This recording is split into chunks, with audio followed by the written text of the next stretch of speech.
Good morning. Welcome into Hurrdat Sports Radio, AM 590, ESPN Omaha, ESPN Tri-Cities. That's DB. I'm Ravi Lulla here on the Pillar Exterior stage. What's up, DB? Hi. How are you? How we doing?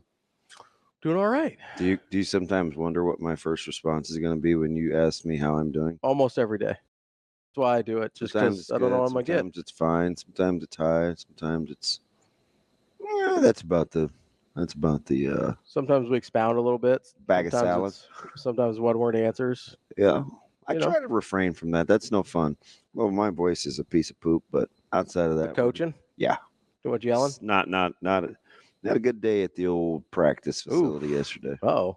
Nah. A lot of correcting? Yep. Well, just battling a little entitlement. Yeah. It happens. Figuring out how to practice after a long day off, too. Right? Probably some good eating. We were up early. Maybe a little sluggish. Then had the rest of the day off. See, that's the bad thing about getting the kids out of there at 9:45 Monday morning. Long time. Yeah. Then you got to come back and put in a good day's work, because not real coach speaky, but I guarantee you Columbus will be ready and waiting. Low Creed moment, arms wide open. Got to. Come on down the old highway. What are we going to get on, 92? Is it 92? To get to Columbus? 92 north, maybe? I don't go to Columbus a lot. Yeah. With arms wide open. It's over there towards Norfolk. You know where you're doing. I'm more familiar with. Just kind of veer north over there at Fremont. Yeah, so on the way to Norfolk, we just take 275 all the way up. Do you? So I don't know if you run into. Is it 75 north? No, 275? Yeah. Not 75, because we don't want to go to like Bellevue or Platte Smith or Nebraska City. Yeah, that's the other direction. Yeah. But no, yeah, we would just take 275. Kind of like that whole 80, 480, 680, I-80 thing. A lot of 80s. A lot of 80s. Yeah. I don't know what that HD is, but I got 80 of them. Good decade for music. No, it's not bad. No, so it was good. He was very, very surprised in the volleyball world. Last night? All brooms. Yeah. No, all brooms. Yeah. All 3-0s last night. Yeah. That's incredible. I think even Penn State gave it to the Ville in straight sets. First time since 2014, Nebraska's been swept by an unranked opponent. Yeah. That's a long time. They kept commenting on the crowd. I was like, it's okay. Yeah, I mean, we have a different fervor. Yeah, a different barometer. Yeah, for crowds for volleyball. I mean, coming through my television. Might have been a good Dallas crowd, but as in. Well, SMU Dallas? Yeah. I don't know what they're used to. I don't either, but it's hard not to be captivated by the pony, though. I do love. I was talking about that. I don't know. Oh, it's because I was at Miller North last week. Yeah. And I don't like your guys as well. If my daughter was still wearing it, I would. But so no, we were talking about how we really liked the SMU pony, like how we thought that was like the iconic. Yeah. Like if you're gonna go Mustang, that's the way to go. Yeah, Stanton. The heck with SMU now that they beat Nebraska. It's all about Stanton. Well, we were talking about this on Friday before it happened, so it was okay at the time. Was it? Yeah. Are you sure? Yeah, back then. Back in the day. Back in the day. Good 3-4 days ago. Mm-hmm. So I just was not a very competitive night for volleyball across the slate. No, not great. Didn't love it. Yeah. So I'll wait for Nebraska to bounce back, and in the meantime, I'm gonna hop on that Creighton bandwagon.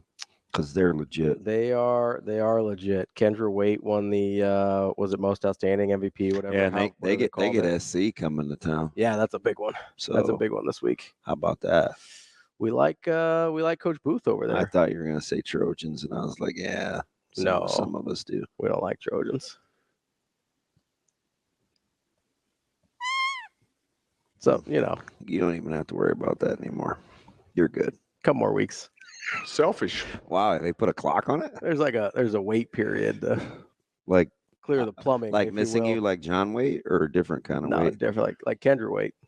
I ain't missing you at all. Talk about 80s. Now there's a little waiting period, make sure the pipes are clean. Yeah. Yeah. Yeah. Yeah, so I mean, I was gonna say we love Coach Booth. Yeah, Coach Booth is great. We should talk to Coach Booth. Shane, we're gonna. I think she's somebody I'd like to talk to. She's terrific. Be inspired. In my last life, I used to every time we hang up the phone, I was like, "Yeah, I'm pretty sure I need to go be better." Yeah. I need to go save a cat. You know who we need to talk to? Help somebody cross the street. Right? Do just something be a better. good person. Maybe she'll take me for ice cream. We need to talk to Coach Booth because she's terrific. We need to talk to Flan. Yeah. Flan's the best. My man, Flan. In my former life, those are two of my favorite people to talk to. Yeah, he's a good man. Yeah, he's a good dude. Good And Coach Booth is incredible what she does. So today must be a day for good people. Good people?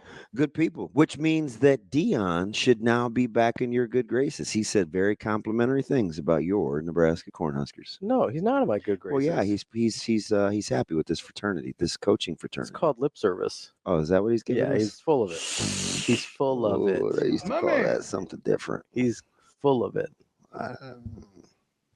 Full of it. What does bolstered mean? What does that mean?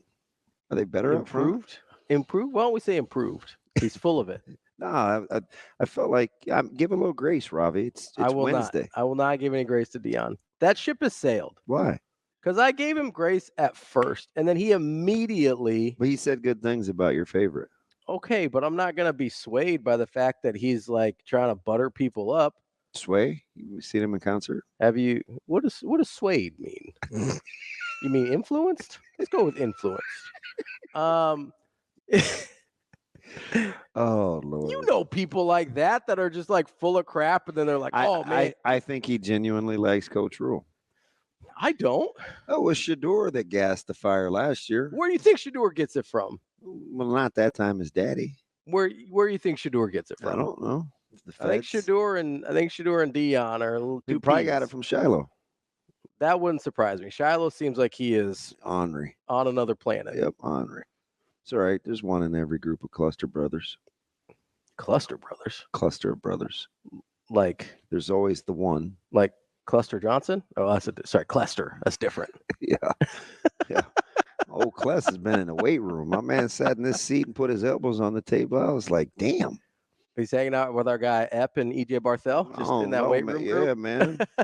Big old ham hocks he put on the table. I was like, what the? Yeah. I haven't seen Cluster in a minute. Yeah, well, go ahead and roll tape. We need to cut his sleeves a little bit. You got to get the room in there. Jokers look huge. I remember when I used to need bigger sleeves. I need a job where I can go lift weights all the time. Shoot. On that couple-hour a day plan. You're up at the high school all the time. Go hit the weight room with the boys. You guys up there sweating, though. I got to wait till it gets cold so I can pack on the pounds like a woolly mammoth. What are you talking about?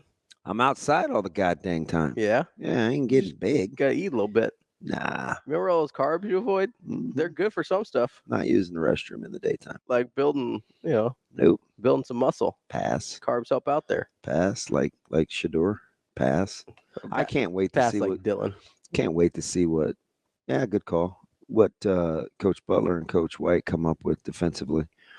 Because what about Coach Knighton? Because I'm interested in what they look like. Well, he won't be part of the scheme. Play calling scheme stuff. Okay. His guys will hunt. Yeah. Yeah, those dogs will definitely hunt. Thank you. But he's a stud. That's Death Row, man. I know. CEO of Death Row. So the thing about it is with him, love the are those pigtails or braids or what are those? Those are braided pigtails, I think, because you got the split, but they're braided. So I think they're big fan of that look. Yeah. Yeah. Not on, I mean, she's just average, in general. But in general, yeah. I don't mean average, no disrespect to that young lady hosting Good Morning Football, but I'm sure she's fine. I do kind of like that Oilers sweater, though. That is amazing. Yeah. That the old school Oilers stuff is sensational. The old school Oilers stuff is great looking. Yeah, but I think because there are some things that I would like to do. Maybe I'll go pick their brain again, but in the secondary? Well, there's just things that you can do against teams that get in a gun with no QB run game. And it's pretty sound. Yeah. Yeah. So, I mean, short of just giving up one-on-ones, God, you should be pretty sound. Yeah, because I mean, if you don't, and I think you'll definitely see some new wrinkles from Butler. Well, so that was my question, right? I mean, because I know we talked about on Saturday the offense was super vanilla. Oh yeah, I thought the defense was pretty vanilla. Also, they didn't show him anything. Yeah, you know who played well and was underappreciated? It's a hard game. I thought they both, as a pair, played well. I thought Bayer and Bullock played well. Now Bayer's got to work on a couple of tackling angles, but that was a very, very, very difficult game for box backers because you're in spread, right? Yeah. So, I mean, you're out there almost naked, right? You're out in a lot of more space than you're usually out in for being inside linebackers. I'm telling you right now, man, you better get on. I'm saying it. I've said it. I'm saying it again. Bullock. Yeah. Big Bullock There's guy. 11 more games to prove me wrong, but it won't happen. We heard Coach. I think we heard Coach White talk about yesterday Bayer's role in that safety. Yeah. And kind of submarining the offensive line and kind of sort of creating the pile that led to that safety. Yeah. See, he didn't. Like he doesn't get credit for the tackle. He doesn't get credit for the safety. Yeah, but guess what? But it doesn't happen. I even said this real time to sharpen the broadcast. See, it was Bayer that let him not lean over the end zone. Yeah. Like he stoned my man. I mean, a little bit like Andy Jackson last night, but she needed a few more. Stonewall. Hey, STMs. Like where was my buddy, old pal, Low Cook talking about STM? Set the middle. Yeah. Set the middle. But boy, his Jackson got bounce. Yeah. Ooh. Elevation Holmes. May says she's touching like 10-10. That's crazy. It's ludicrous. That's crazy. That means she can dunk with ease. I mean, just bouncy. Yeah. If you're at 10-10, you're dunking two-handed with ease. Yeah, 10-10. That's bonkers. But anyway, back to Bayer. Like, I like the call too, right? Just put the D-line on the move, kind of slant the strength. You know, lineman let a guy play across your face on the goal line. That's a recipe for disaster. But the old cat and mouse on Saturday night is what I'm interested in to match wits on that back end. So here's something I've also been wondering is, so you actually weirdly have more experience with this than Nebraska's coaches do. And that's with a guy that's playing two ways, right? That's something you see all the time in high school. You don't see it ever in college, basically. Like when you've got a guy that you know is like, hey, he's probably going to play pretty much every snap both ways. What are some things as a coaching staff that you're like, okay, this is how we make his life as difficult as possible? Anytime you're on the perimeter and you're reading 1 to 2 or high to low, leave him. Get to safety. If I'm a wide receiver and I'm blocking most dangerous, leave 12. Okay, leave 12. Get on down to safety. Make him make plays. Make him make plays. So just let him go. I'd put him on. I'd go to the boundary. Put him in short side. I would motion. Make him the spill guy.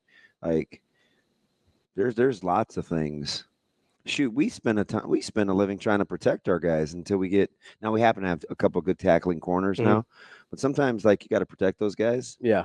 These guys with markers and dry erase boards and stuff offensively are too smart now. And Nebraska's whole scheme is predicated on making DBs tackle and backers cover. Right. So, I mean, he'll be. I wish it was a little warmer out, but. Yeah. Well, it looks like it might be a little warm on Saturday. I mean, 70s, by night it'll be 70s. Fine. No big deal. Well, it might be a little warmer than that. Depends on by game time. It may not be by the evening, but yeah. But I would, sometimes guys out on the perimeter will secure, that first level, and then they'll work their way up to safety. Now, I put that guy in conflict. Just blow right by him, get to the safety, and let him try and tackle. And you've got some good matchups out there. Big guys. Yeah, quick game. You got big, strong receivers on the perimeter. It'll be. That's not probably Colorado's biggest concern. If I was putting together, they have got to find a way to keep Nebraska honest defensively. Because I think the staff is just. Because you can just ignore the run. I think they're just too good of. It's a lot of credit. Yeah. That I'm getting ready to throw out there, but I just too smart, between the four that defensively, if you can't threaten them running the ball, they're going to get you. Yeah. Now you got some fellas. So on the perimeter for Colorado. Yeah. So they're going to make their plays. Yeah. And Shedeur is outstanding within the pocket. So they're going to get theirs. But I mean, that's the whole. Can Nebraska keep Colorado one-handed? Mm-hmm. Don't be the medicine that fixes what ails Colorado's run game. Yeah. There's the one thing that I keep thinking Who about. sings Anecdote? Is it Chris Brown? Is it Usher? It's one of those little young dudes. No. J. Cole? I don't know. I mean, Usher's not that young anymore. I get them all confused. He's getting, he's aging. Yeah, he's all right. The one thing I do worry about, because I keep having this sort of, and I rewatched the Colorado-Nebraska game from last year, not that long ago. Travis Scott. I knew he was one of them guys. Astro World, Travis Scott. Yikes. I do remember a couple times last year, which we didn't think was in his repertoire. Repertoire. That almost slipped. Okay, keep going. He did take off a couple times last year. Un, deux, trois, quatre, cinq, six. I was just going to count. That's all I was doing. I don't believe you. No, I was. French. Je me l'appelle. Eins, zwei, drei. Oh, that's German. Vier, fünf, sechs, sieben, acht, neun, zehn. I only know the first three because of cool runnings. Eins, zwei, drei, vier, fünf, sechs, sieben. Yeah. Can we do Spanish too? I know Spanish a little bit. Yeah. Tiny bit. That's Uno, dos, tres, knock it cuatro. off. Knock it off. Cinco. Seis, siete, ocho, nueve, diez. Once, doce, trece. Catorce. Quince, then 16, 17, 18, 19, 20. 20. Yeah, like how you order your coffee. I haven't had coffee in a while. It has a lot of Italian layover. Yeah. Wait, Italian, because you don't go to Italy. Sorry. It's Italian. I used to go to middle school with a girl. Her name was Diane, and she was Italian, and it would drive her crazy when people said Italian. Yeah. Yeah. Sure. I mean, that makes sense. When I was way back in the 80s when people weren't even that smart yet. I only know how to count like McGuire. 10, 11, 12. 4, 6, 8. Yeah, I mean, 4, 6, 8, 12. So much for needing to worry about. I mean, what number Malachi Coleman's wearing? That is weird. If it happened in a hurry. Not really. But anyway. To some people it did. No, the But Damon, yeah, I know. Anyway. I mean, if people said India, I'd be pretty upset. Who? Like, is that India? India? India-Ari? Yeah, I'd be like, that's Do you know who India-Ari is? I'm familiar with the name. It's a musician, right? Correct. Yeah, I probably couldn't pick a song out, but okay. You could. If Shane wasn't scared to play music for 20 seconds, I would educate you. But of course, it's all right. We can play it during the break. I'll get after it. I'll get after it pretty quickly. We live with the gutless wonder over there. Just not taking any chances. I want you to be proud. Are you gonna take the bait and be fooled by all this nicey nice? No, that's why you asked when you asked me about Coach Dion. Coach Rule's being very diplomatic as well, outside of what he would like from Memorial Stadium on Saturday night. Yeah, Coach Rule is diplomatic, though. We've always seen that. That place is going to be a madhouse. Yeah, it's going to be a bleep show. Like it's going to be a circus. Yeah, especially because it's a 6:30 kick. Okay, so keep in mind all the old heads that won't have a drop and the young heads that can't have a drop.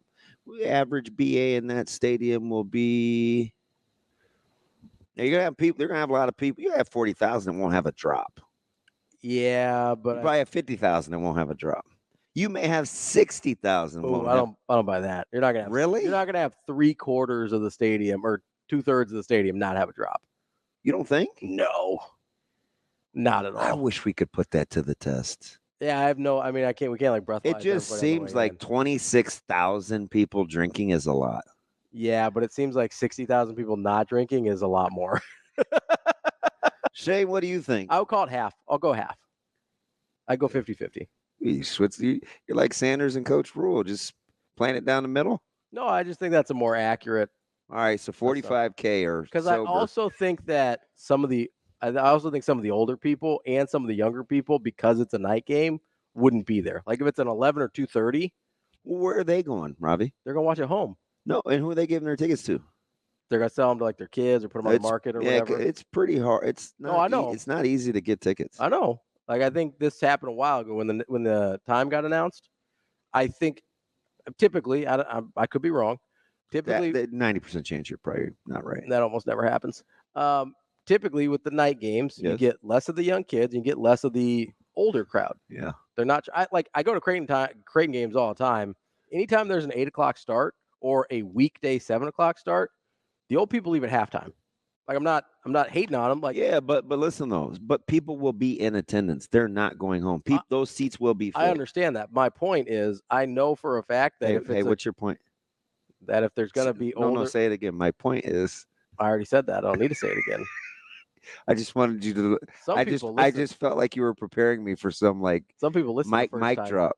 No, some people listen the first time. Or they get to the point. I'm getting there. I would if you didn't quit interrupting me. 85% of your 80-year-olds leave at halftime, and it relates to Nebraska Memorial Stadium by the fact that old people don't like being up late. So they're going to give their tickets away regardless. Yes. So for the late start. So what did you give me the analogy of people leaving at halftime? Because just to set the stage for why people won't come again. Yeah, why the old people aren't going to be there. Okay. Let's give them context. So Leroy and Tim and Malcolm and what's another elderly gentleman's name? Wendell. They'll be giving their tickets to. They'll be selling their tickets either. Mark, Kevin, their grandkids and Steven. Jerome. I'm not gonna go with that one. You think Jerome's a young person name? No. Jermaine? Yeah. But even though that's phasing out. Okay.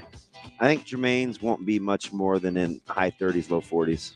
The only Jermaine I know is in my age range. So yeah, that's gonna phase out. That's about right. I'm just saying. I think you're gonna get a lot of 20s and 30s and 40s in the stadium which means the blood alcohol level is gonna be way higher. I don't know. Man, you're gonna have to get down to Lincoln at like noon. What are the people gonna do for 6 hours? Look at one another. Gonna drink. We're back here on Hurrdat Sports Radio, AM 590, ESPN Omaha, ESPN Tri-Cities. We're live on Twitter, Facebook, YouTube. The YouTube chat already off and popping this morning. Appreciate everybody chiming in. I don't. Well, you should. There are loyal listeners. We like them. Is this Be Kind Wednesday again? No, it's just we like our people that listen to our show. Oh, I like our people that listen to our show. Thank you for chiming in, our loyal listeners. See, there you go. How'd that sound? It sounded like Dion? About as genuine as Dion. Let's go. I knew you'd pick up on that. One of the greatest tweets ever that I actually laughed out loud about, as you can attest to on there. That's true. He did. Yeah, this is kind of funny because I think this is perfect. Funny. This is perfect. Chris says, by the way, if you'd like to sponsor our Twitter game, like we get enough of them and we read enough of them, you'd get a lot of bang for your buck. So I suggest you go ahead and do that. Or the YouTube comments. Because we do post those too. Do a lot of YouTube comments. So it would be such and such Twitter comment brought to you by Chris C. Chris says, this is hilarious because this is exactly what I thought. Really funny. He says, whenever people ask Deion Sanders about another team or a player, it sounds like a kid who had his book report to present to the class when he only read the back cover. Yeah. That is spot on. That got a chuckle, didn't you it? You did. You laughed. You lolled. You lolled. I LOL'd at that off air. LOL. Because that is really spot on. Yeah. Did you hear him talk about Nebraska's offense? In generally speaking. You mean in deep detail? Like maybe a couple plays, but then was like, man, I ain't watching the rest of this. Yes. 100%. Yeah, that's pretty funny, Chris. I completely concur. As somebody who's written more than one paper based off a Wikipedia article, I recognize a fellow skimmer. Would you? I watched this show called Grimm. Yeah. And it's old, right? Because I don't usually watch shows real time, which is why I'm all in on Peaky Blinders. I have some great one-liners. Man, how long did I tell you to watch Peaky Blinders? I got another friend who was telling me to watch it forever, but have you ever wanted to be a bad guy? Oh, 100%. But it's like, it kind of eats at my core. Yeah. I want to be Tommy Shelby. Yeah, 100%. I want to be Tommy Shelby. Yeah. Hey, like that dude. Baller. I love him. I do too. Yeah, but anyway. I like the bad guys that have they still sort of have like a moral compass. Like they have like a moral center. So that's what got me off of wanting to be Frank White. Yeah. Wait. Frank White. Who's Frank Brown? Oh boy, American Gangster. Frank Lucas. Frank Lucas. Yeah. Because he actually sold drugs to black people.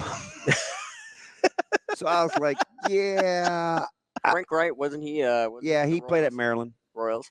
Yeah. Frank White. Yeah, Frank White was. No, he said Reich. Oh, White. You always say White. Didn't we just have this conversation off air? We're not going to repeat. If you want to talk, if you want to talk about Royals, how come you didn't say Bud Black? Huh? Hey, props to me for thinking of that. That's a good one. Yeah. High five, DB. See, I just gave myself a high five. You give yourself a lot of pats on the back this morning. You feeling good? You doing all right? My elbows hurt. Do you need some affirmation? I do. You good? DB, you're great. So can I say this real quick? Yeah, absolutely. I felt like I need to put myself in the corner. So game's going on Thursday night. Young guy playing. He's playing really, really well early. Mm-hmm. He is the type of person that needs affirmation. So I'm not always the type to give it because I don't sometimes believe it's part of the maturation process. Like I should always tell you a good job for just getting up on time or stuff like that. Right? For like my Latin teacher said, you don't get points for not sucking. So my man was like in my hip pocket. I felt like I was wearing him all night. Just waiting. You're just waiting. So I'm like, player blank. Yeah. Like, why are you following me? Hey, how am I doing? Just looking for an attaboy. Man, he said it like 3 times. So the 4th time I didn't give in. This is so bad. Yeah. But he loves me. He actually invited me for breakfast. And I'm like, that'd be kind of awkward. I have to go to work. He's like, how am I doing? You're doing good. Hang in there. And my man put his hands in front of him like to protect like a low blow, as if to say, that it? That it? It's as good as you got? I'm out here with like 37 tackles, and that's the best you got? And in my head, because I'm childish, I was like, yep, that's all I got. Make 1 week 2. Anyway. It's terrible. Shane, Bud Black, not Frank Wright. Frank White? Reich. Frank Reich? Yeah. Buffalo Bills great? Him too. Maryland comeback kid. That's right. Yeah. Oilers, like we were talking about earlier. I just want you to know that, man, Jimmy Johnson watched Miami blow a lot of leads, and they weren't going to do that again. So when he got to be the head coach at Miami with the Hurricanes, he was just going to stay on the gas. That's why he kicked Jerry Fowler's ass all the way out of South Bend until he got fired. 58-7, take that. Yeah, there'll be better days for old Notre Dame. Jimmy Johnson wasn't having it. There haven't really been better days. Dude, how about that poll, though? Your boy is on one this morning. Yeah, you are on one. I don't know. What else would you like to know? You want me to get way back deep in the Rolodex? No, I want to get to TK on the... TK is going to say something boring. Bring TK up so we can talk about CU's front 7. TK, what do you got? Try not to be boring. DB already called you out. I talk to him. I talk to him almost every day now. TK, what do you got for me, buddy? I was gonna be real nice. How did the freshman game go yesterday? He bowled. They lost, so it doesn't count. Oh, fair enough. No, he's. I mean, nobody gets flowers from DB. Nobody. Well, I'd like to win, and it was prep, so it's okay. I'm waiting for them to put. Lose. I'm waiting for him to put it up on Huddle. But apparently, I had a coach. I had a one of the P words. I had a parent of the opposing team text me and sing his praises, which I felt pretty good about because I used to coach his son, and his son's going to be a stud. And from what I heard, his son pretty much stole the show. So if my kid was good and he aided in a win, I'd be very complimentary of the other team too, because my kid got his. Right. Yeah, his son's going to be a stud. Big, strong, good kid for prep. Yeah. Anyway, go ahead. Talk to me. Hey, so I've rewatched both games multiple times. Okay, what do you got? I don't think CU's linebackers can play dead. What do you think? So I worry in the run game. So I worry about them getting downhill. But so I like that, TK, because you clearly know what you're talking about. Otherwise, I would not exchange text with you during a football game. So here's what I don't know, TK. I don't know if they're trying to gap teams out or they're read and react guys, because they were slow to pull the trigger, but I don't know if it was because of what's happening in front of them. So yes, I agree that they weren't like, ooh, sign those guys up, but I'm not also sure if that was just week 1. I got to figure out how to play behind this D-line. That's fair. The best plays that they made were from obvious run blitzes. Yeah, Like, so that is when they were able to fill holes. so And so, that's so sometimes if basically you're not giving it to 'em. if you're not getting downhill, like I'll say, hey, let's put them on the move, Mhm. right? Like let's stop the run en route to the quarterback. Right. So I just don't know enough about their scheme, TK, but this time I don't think you're crazy. Yeah, Micah Mazuka and Evans, they're going to eat because they were capturing linebackers very well on Saturday. These guys don't move. Hey, Or if they do move, it's way too slow. some of those short set pulls and Evans getting to second level is terrifying. Evans was really, really good on Saturday. And Hopkins and some of those guys for you, they could actually play. Like those were quick guys in space. Yeah. Hey, those linebackers for UTEP looked very hard to block. They were very good at making themselves small and dipping the shoulders and trying to feed them. Yep. I agree. I agree right there, TK. That's a good call. TK, That's a good first call of the morning. appreciate the call. Good stuff there. You've won DB's approval. Hey, we were lamenting about Florida State or LSU's D line. Yeah. And I think he thought I was mad at him. So he's like, dude, relax. It's like, hey, I'm not mad, man. This is what you get when you exchange football texts with me. Lance, Sorry. hang on the line here. We will get to you in the next segment. Coming up on the show today, we got Brian Christopherson at 8 o'clock, Husker 24/7, Kevin Sjuts, 10-11 News in Lincoln at 8:30. We're going to talk to Jason Cole. He covers the NFL for 33rd Team at 9. That's the lineup. Brought to you by me. You could sponsor that too. Get the tweets, get the YouTube stream, get the lineup. Let's go. Let's go. Write those checks. I'll do that again. Let's go. Let's go. That's DB. He's only giving flowers to our callers, never his co-hosts. It's fine. Or his players for that matter. He's like, yeah, you're all right. It's cool. Wrapping up hour number 1 here on Hurrdat Sports Radio, AM 590, ESPN Omaha, ESPN Tri-Cities. That's DB. I'm Ravi Lulla. We are joined now by Scott Dochterman. He covers Iowa for The Athletic. What's up, Scott? Hey, how's it going, guys? Oh, we're just trying to make it. You'd think our producer, as long as you'd known him, Doc, could have come up with McNamara highlights. Lord knows there were 1,000 of them. That catch you off guard, given the reports coming out of camp? He played well in the second half. Yeah, I saw the open practice, and I was underwhelmed. You know. Well, and I follow you on Twitter, so I was like, uh-oh. Yeah. Uh-oh. I mean, I've seen this before, and I saw it last year and kind of the year before that with Petrus and stuff. And but this was pretty rough, and I'm like, I've had enough. And but the first half was somewhat like that. They kind of got in their own way. They had some penalties that killed drives, that sort of thing.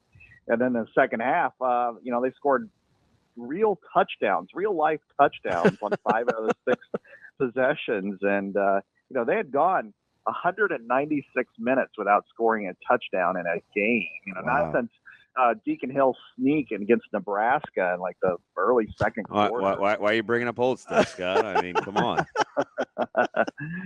So, it was like, wow, it's like Frankenstein's monster. It's alive. But, I thought, Cade's second half was really good. It was, 13 out of 14, and the only incompletion was a drop. So, I mean, he looked like the kind of quarterback that they got when they signed him to a free agent contract a couple of years ago. So, Scott, when you see the vast difference between first half, second half, you mentioned you saw the open practice that sounds like it looked a lot more like the first half than the second half.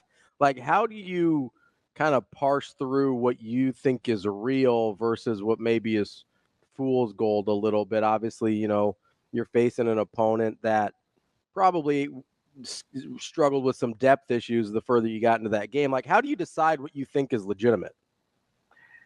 Yeah, I think all of us have to do that. And a lot of these first games, I'm sure UTEP fits in the same kind of category, even though it's a G5 team versus Illinois State or North Dakota. Mm-hmm. But I think what I look at is, what did Cade McNamara do wrong in the open practice? Well, the factors are that, he had an ACL. He's on a new offense. He wasn't fundamentally very good. and he was going against Iowa's defense, which is pretty good too. So you have all those factors that kind of contributed to a really bad open practice versus going against an FCS defense and really making some plays. But he also, I would say that some of the differences were that he has a freshman receiver who really emerged in Reese Vanderzee. He's legit 6'4", almost 200 pounds. Goes up, gets the ball. Luke Lachey's there. He looks good. He wasn't even he wasn't in the open practice that day. He's one of the better tight ends in the country.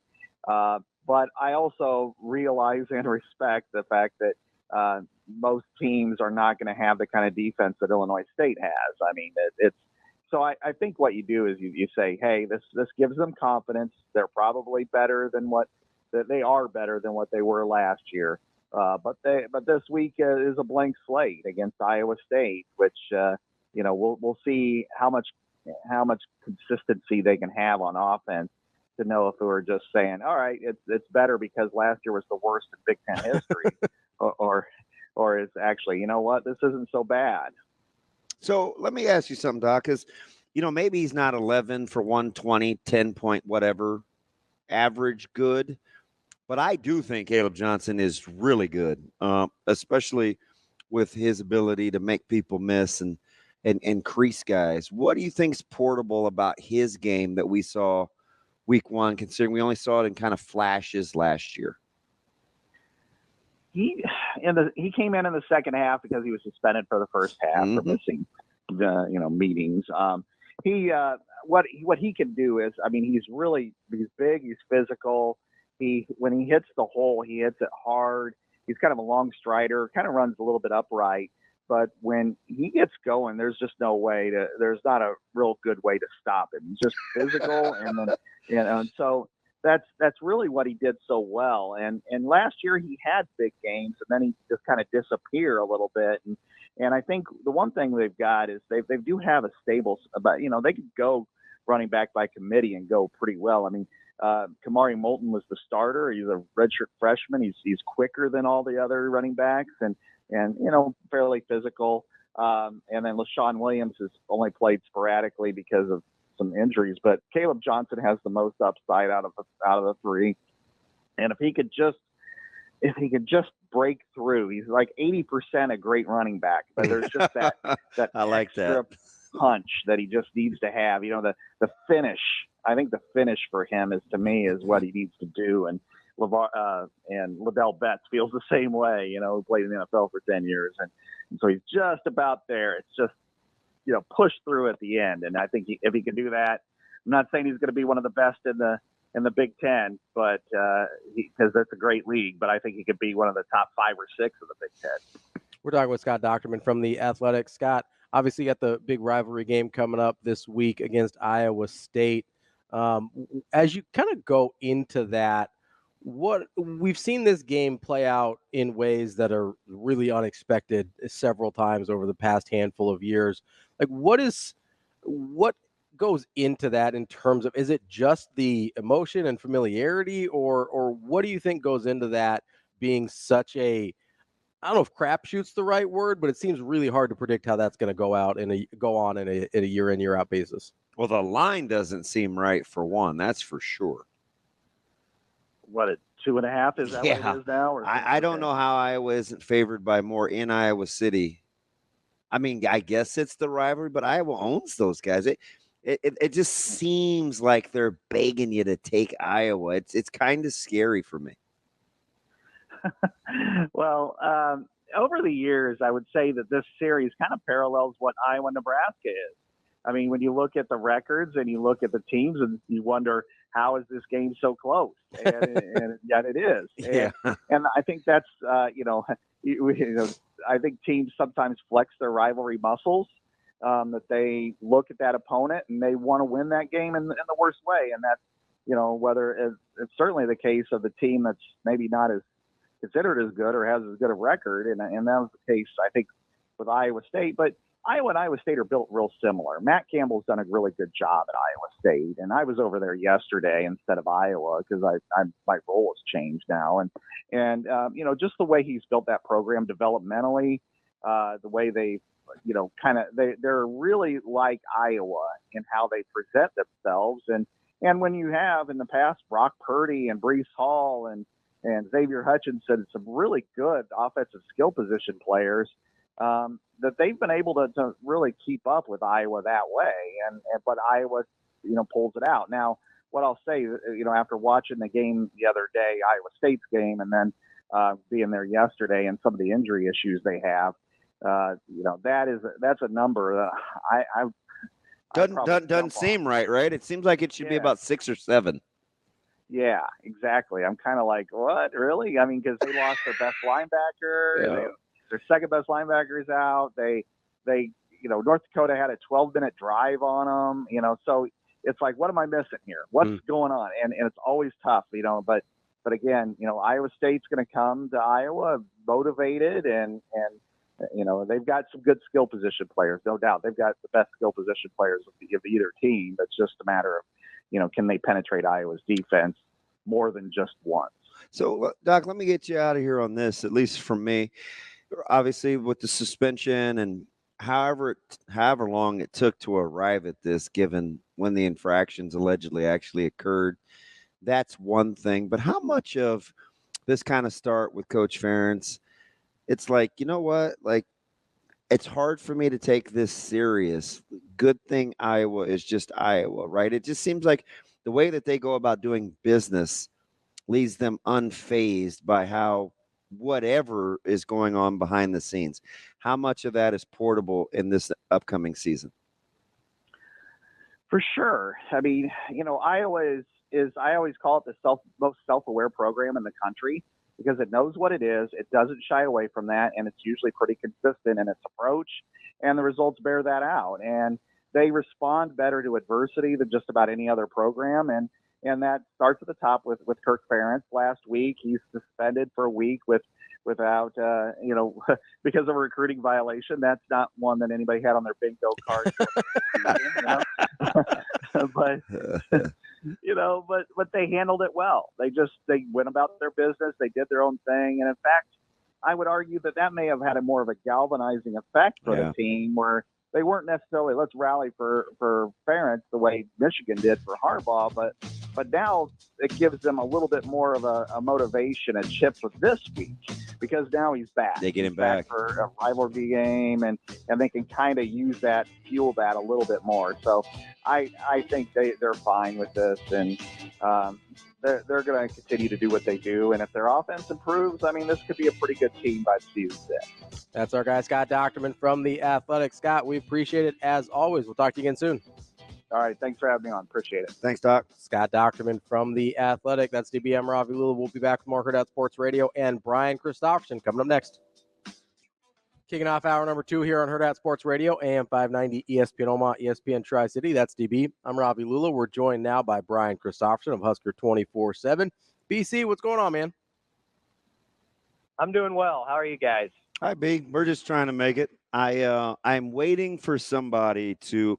I played it pretty close to the vest up until now because you're like my blue blanket. So I'm just going to call you Linus for this interview.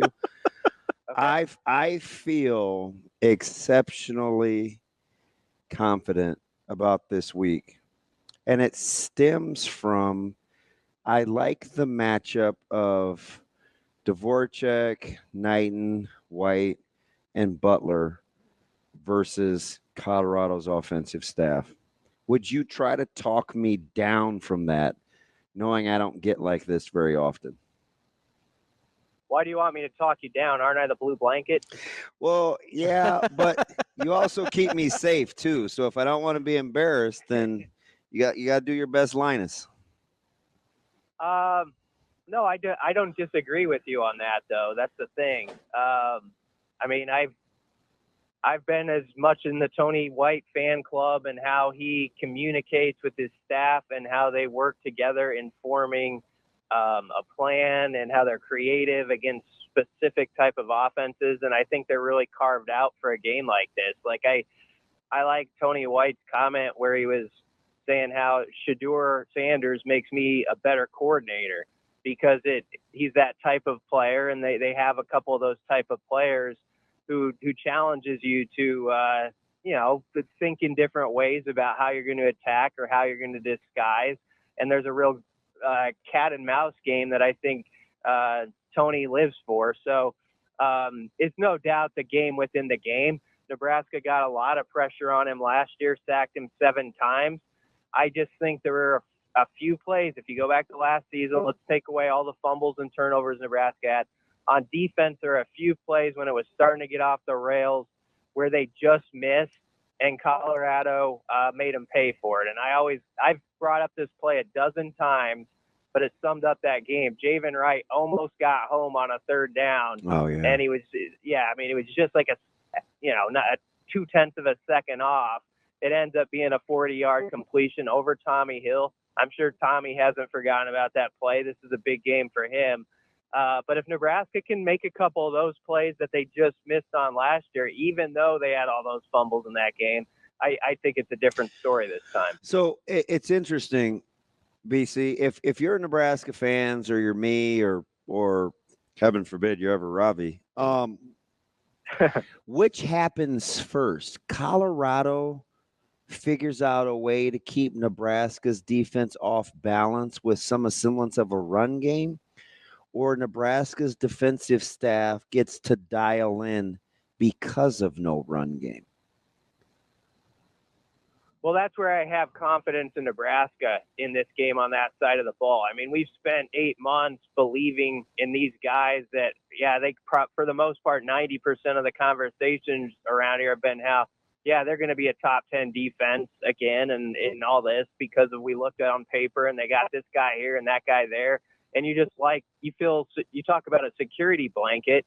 You look at Nebraska's secondary and you see 5 guys who have played a ton of college football and have a good understanding of each other. And then you go up front and you see Big Nash and Ty and Jamari and Cam and those guys. And you just feel like, they've been building for this game for a long time. Now, that doesn't mean it's just going to go out and happen. But if you're saying pick a side who you have more confidence in 3 days out, I'm not saying it because it's the team I cover. I'm saying it because I've watched them grow, and I think this is the big moment for them where they can play in a game like this and sort of be the star of the show. Even though there's going to be a lot of national people are looking for the star to be somebody else. BC, as you've you watched game 1 of Colorado.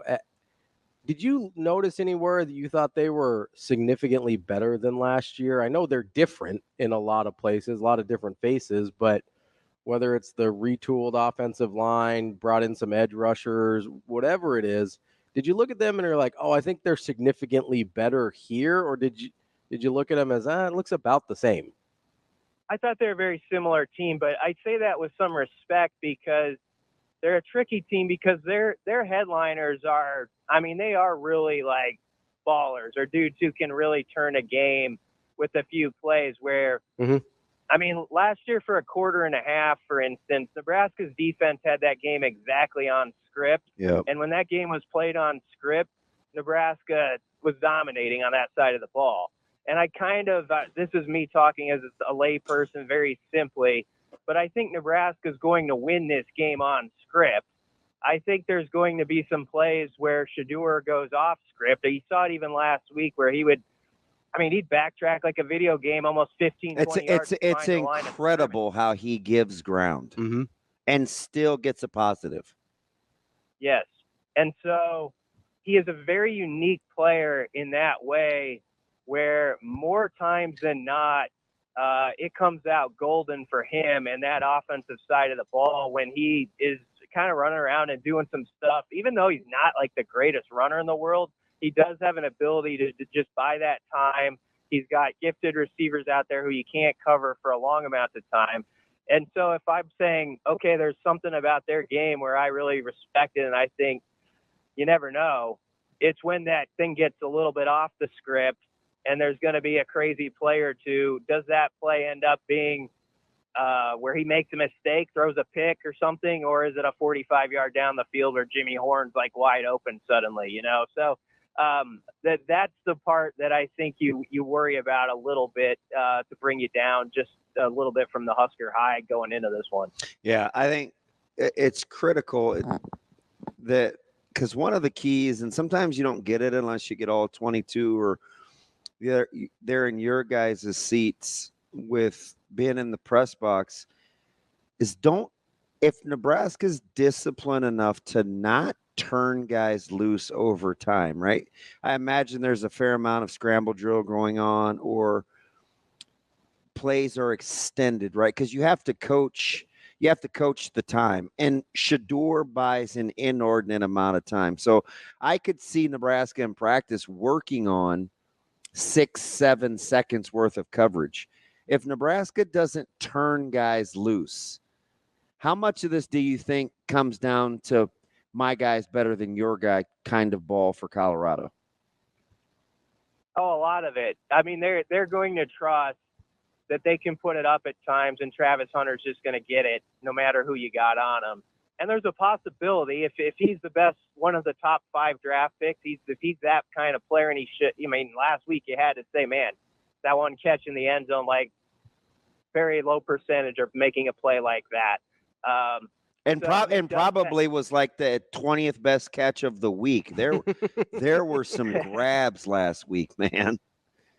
Yeah, we're at another level of receiving in this age, that's for sure. Yep. I mean, but yeah, they do have some guys that I think Colorado from their end is going to say, if that's a 50-50 ball or you think it is, we're not viewing it that way. We're viewing it as 70-30 or something our way. And, Travis is going to go get it, or Jimmy Horn or somebody. I mean, you heard Rule this week. Shedeur and Travis Hunter are the obvious names, but he went off in football speak listing 3 different numbers at receiver that they got to match up with in this game and that they really respect. So it's a huge test. You can be experienced on the back end, but you still got to, like, in that moment, go and make a play.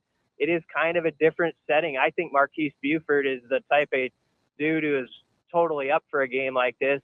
But us on the outside looking in, we kind of knew him more as a safety last year, and his role's a little revamped. And so there's those little intriguing questions that you have until you sort of see it play out.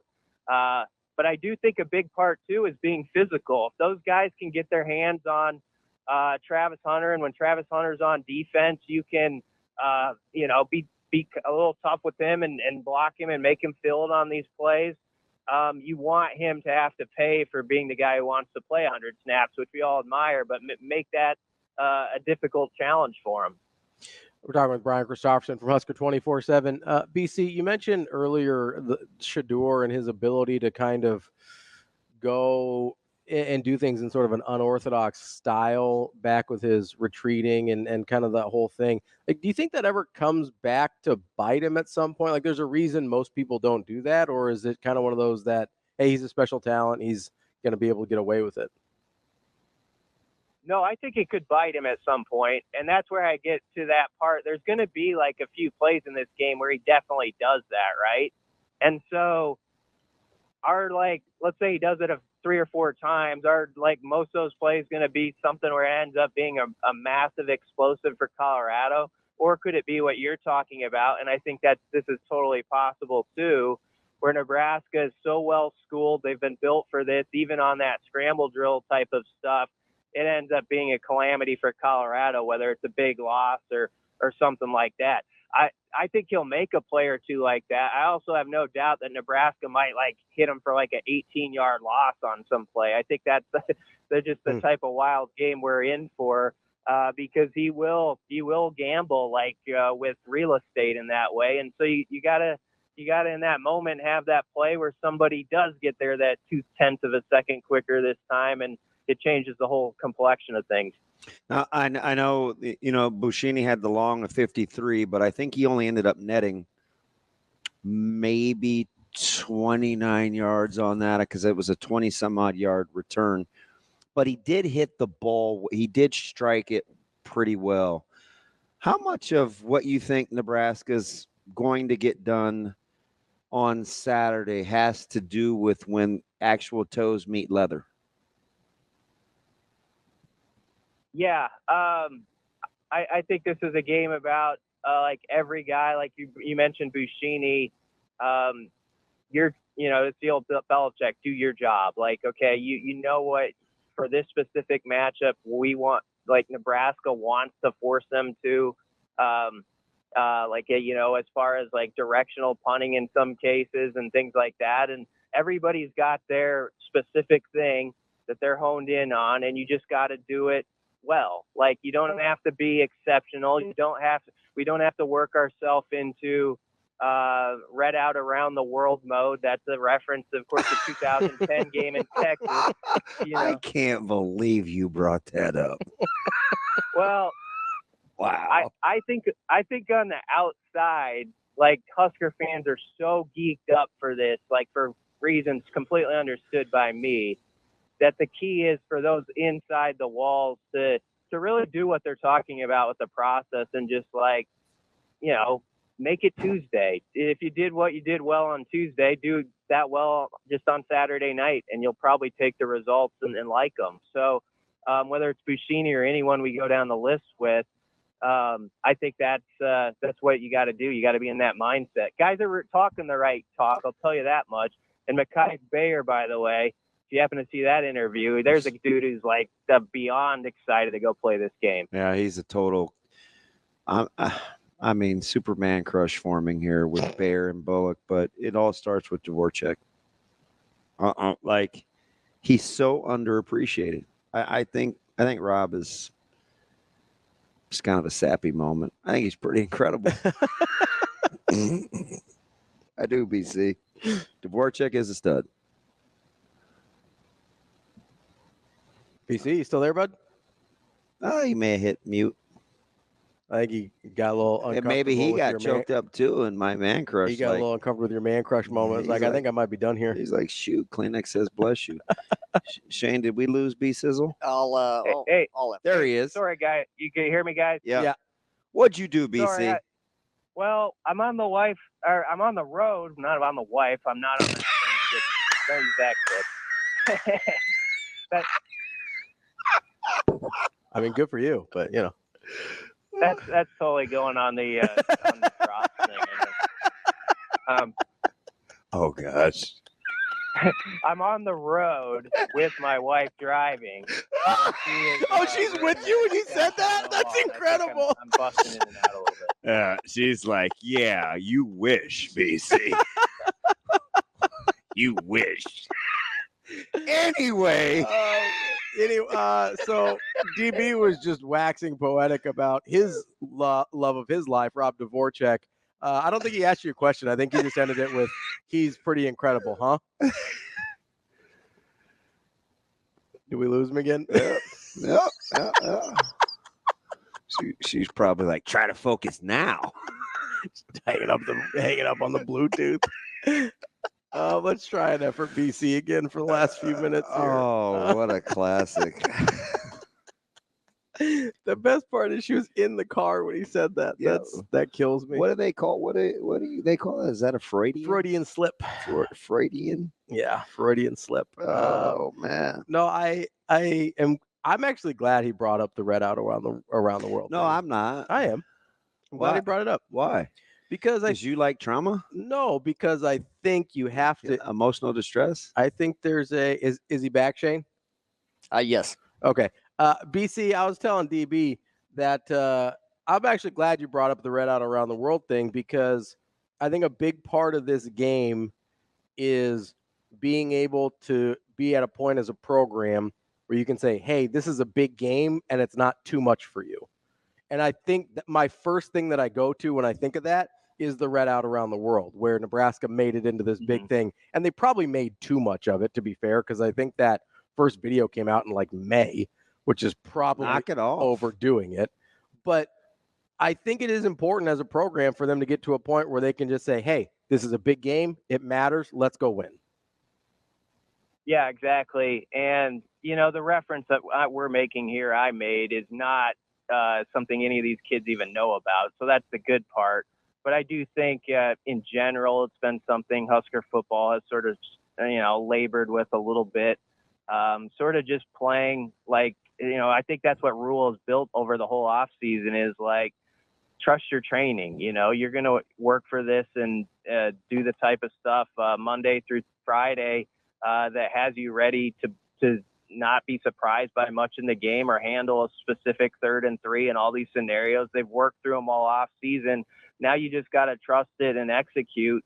And like you're saying, Ravi, not make it more than it is. And I have to say, I don't know when I cut out, I said an unfortunate line before I cut out where I misspoke, but I do think talking to the guys over there, at least it sounds right. Like it sounds like a team that really buys in the rules process, and they're not acting like it's a bigger game than any other game. Although I did mention as I was cutting out Mekhi Bayer, he was certainly fired up. He said there's going to need to be 2 guys that cover me on kickoff. They better know that. So he's ready for this one, and I'm sure deep down a lot of guys are. But you just have to have that balance, and I think they can do that. How much credit or are you looking forward to maybe them taking a cue from Coach Rule? He hasn't taken the bait all off season. He doesn't get into the Dion drama, not the Suns drama, not the line of demarcation for winning or losing this game drama. Like, if you talk about model behavior, him handling the pressers for this particular game, he says, no, this isn't a measuring stick. It's one more. Like, just his demeanor and delivery. You think the guys are keyed in or queued up to that so far, BC? I think so. I thought it was a master class by him Monday in diffusing that topic right away. Like from last year's game and some of the stuff that was said on their side in the post game. And I give them a lot of credit for that because it got a little personal, I thought, on the other side and stuff that honestly wasn't true. And so for him to not get caught up in that, just understand that, to the victors goes the chatter sometimes, and they won last year, and so goes it. I think that sets a tone for your team. But I also think his guys in that locker room, they know that situation from last year. And as much as you just say, well, it's just another game, that is in the back of their head a little bit. And they love that coach. I feel like they really care a lot for Matt Rule and that staff. And no doubt, not just for themselves, but I think for him a little bit, they'd love to go get this one. But you just got to stay within yourself and do your job again, like I said. And then you can enjoy the other stuff after it's all over. BC, are you, I guess, surprised at all by it seems like the tone has changed on the Colorado side, sort of talking about this game. And I don't remember, to be fair, if they only sounded that way after the game or if they were talking that way before the game last year as well. Do you read into that at all, that they seem to be a little bit more complimentary of Nebraska and I guess less inflammatory than they did last year, or you think there's nothing really there? I don't know that there's anything there. I don't know what's going to happen Saturday. It'll be interesting if there's any emotions before the game at midfield or any stuff like that. Nebraska just can't get caught up in that or worry about it. The crowd will be loud enough to give them that advantage and that bite that you need. You don't need all the extra stuff. If they want to do some of that, let them do it. And then I would, I sound like old guy, but do the talking on the field. Yeah, old guy. Yeah. Well, I mean, it's like, I tell you what, in my day, we just smacked him in the mouth and then was, but said the former soccer player. But since we're telling on ourselves, you know what? How about this role reversal? The former player in me is like, yeah, let's go crowd. Because that's exactly what I used to think. For all the cool bravado, we'll just go handle it on the field. We're really, really good. Don't kid yourself. We loved the fact that Memorial Stadium was going to be loud as all get out. Like that's what I'm looking forward to. Oh yeah. Don't get me wrong. I can't wait for how loud this game is going to be. Like, I think it's going to be one of the top 5 toughest environments in college football this year, this game Saturday night. I'd be shocked if it isn't, actually.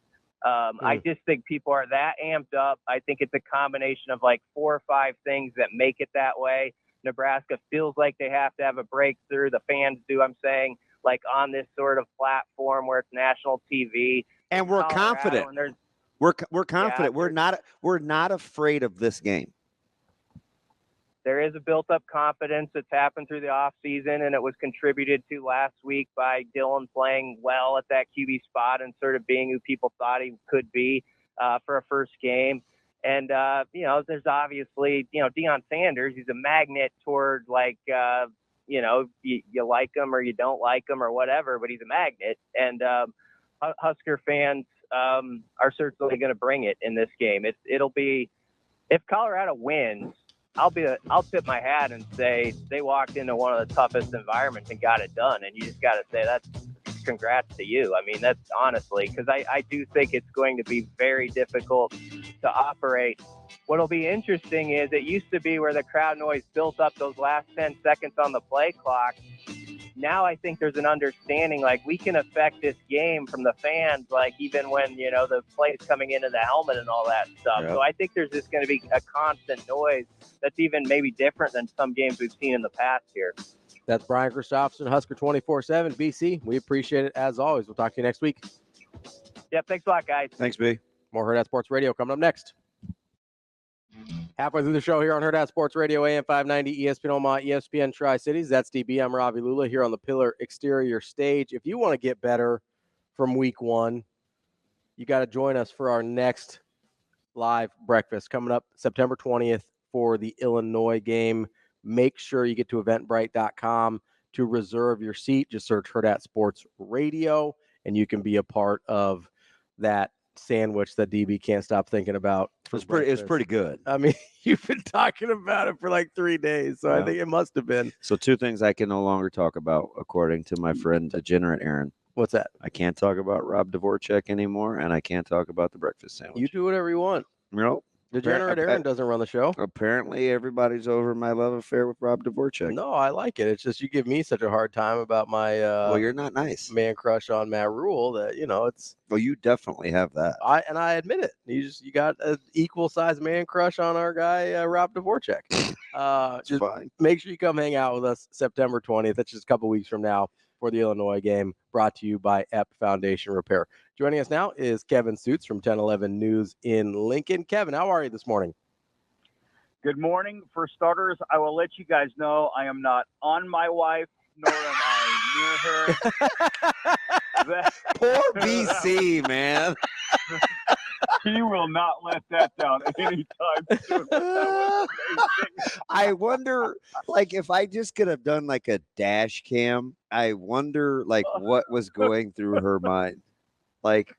And then he all of a sudden cuts out. So we're like, she either offed him or hung up the phone. Yeah. BC, you with us? That's what made it so good is that she was there. I know, that's Freudian slip, and Yeah. she's in his presence. That is just too good. Poor B. Wait, Kev, I got to start with, let's stay right in your wheelhouse. No wife intended, pun intended, but it was not very competitive across volleyball last night. You had to be as surprised as anybody that included Nebraska SMU. It was dirty floors, sweeps galore last night in volleyball. Yeah, that man, no one saw that coming, right? And I guess we're just so prone to Nebraska avoiding the clunker. When they lose, they're typically losing a Wisconsin game, maybe a Stanford, or another highly rated, Big Ten opponent. But going and losing a non-con game to an unranked team, it just doesn't happen very often. And when it does, it kind of shakes you at your core, like, whoa. But I will say the playing field in volleyball, it has leveled tremendously over the last 5 years, because it's not just Nebraska. I'm glad you mentioned, DB.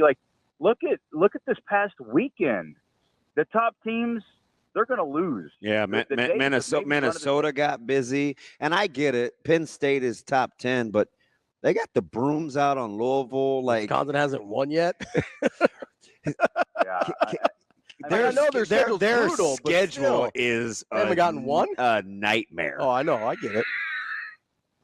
Does it lean back the other way at some point in time? Because right now volleyball is on such a surge. So you want these showcase events, and you want the top teams playing the top teams, and these, number 3 versus number 5, number 2 versus number 8. Like, it's all good. It's getting eyeballs. It's generating a lot of interest at the beginning of the season. But if the non-con opponents are going to sneak up and get the ranked opponents, at some point you're going to need some wins. So I'm wondering if, like, in a couple of years, big schools, perennial powers in volleyball, if they're maybe going to get a little bit gun shy on matching up with all these other big dogs early in this, you might need wins to help build the resume. I get it. We probably would agree that it starts on the back line for Nebraska, but is it serving or passing? Yes, it's both. Yes. It's real, because, talk to Cook, talk to any volleyball coach. They say it starts with serving and passing. You got to be able to do both. And there's a reason why, their version, the volleyball version of a walkthrough day of the game, that's all they do. They serve and they pass. And what it's more shocking to me, Nebraska's issues passing the volleyball early on in the season. It's more concerning to me the serving errors. To do it one game, yeah, sometimes there's so many factors with serving too. It could be the arena, it could be the ball, it could be, just the general, it's kind of contagious too. But this isn't just a one-game outlier thing. It's been pretty consistent over the first week of the season. That's the long-term concern for me regarding this team with Nebraska. At some point, you just got to get the serve in. And I know Cook wants to keep those girls aggressive, and that's going to be a big part of their success later in the season.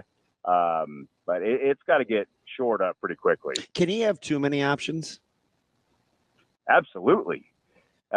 In a football context, the thing, not to get off topic here with you guys, but with Nebraska doing the 4 running back situation, I get it. I like it. But the issue is, how good of a rhythm can you get in if you're rotating 4 different guys?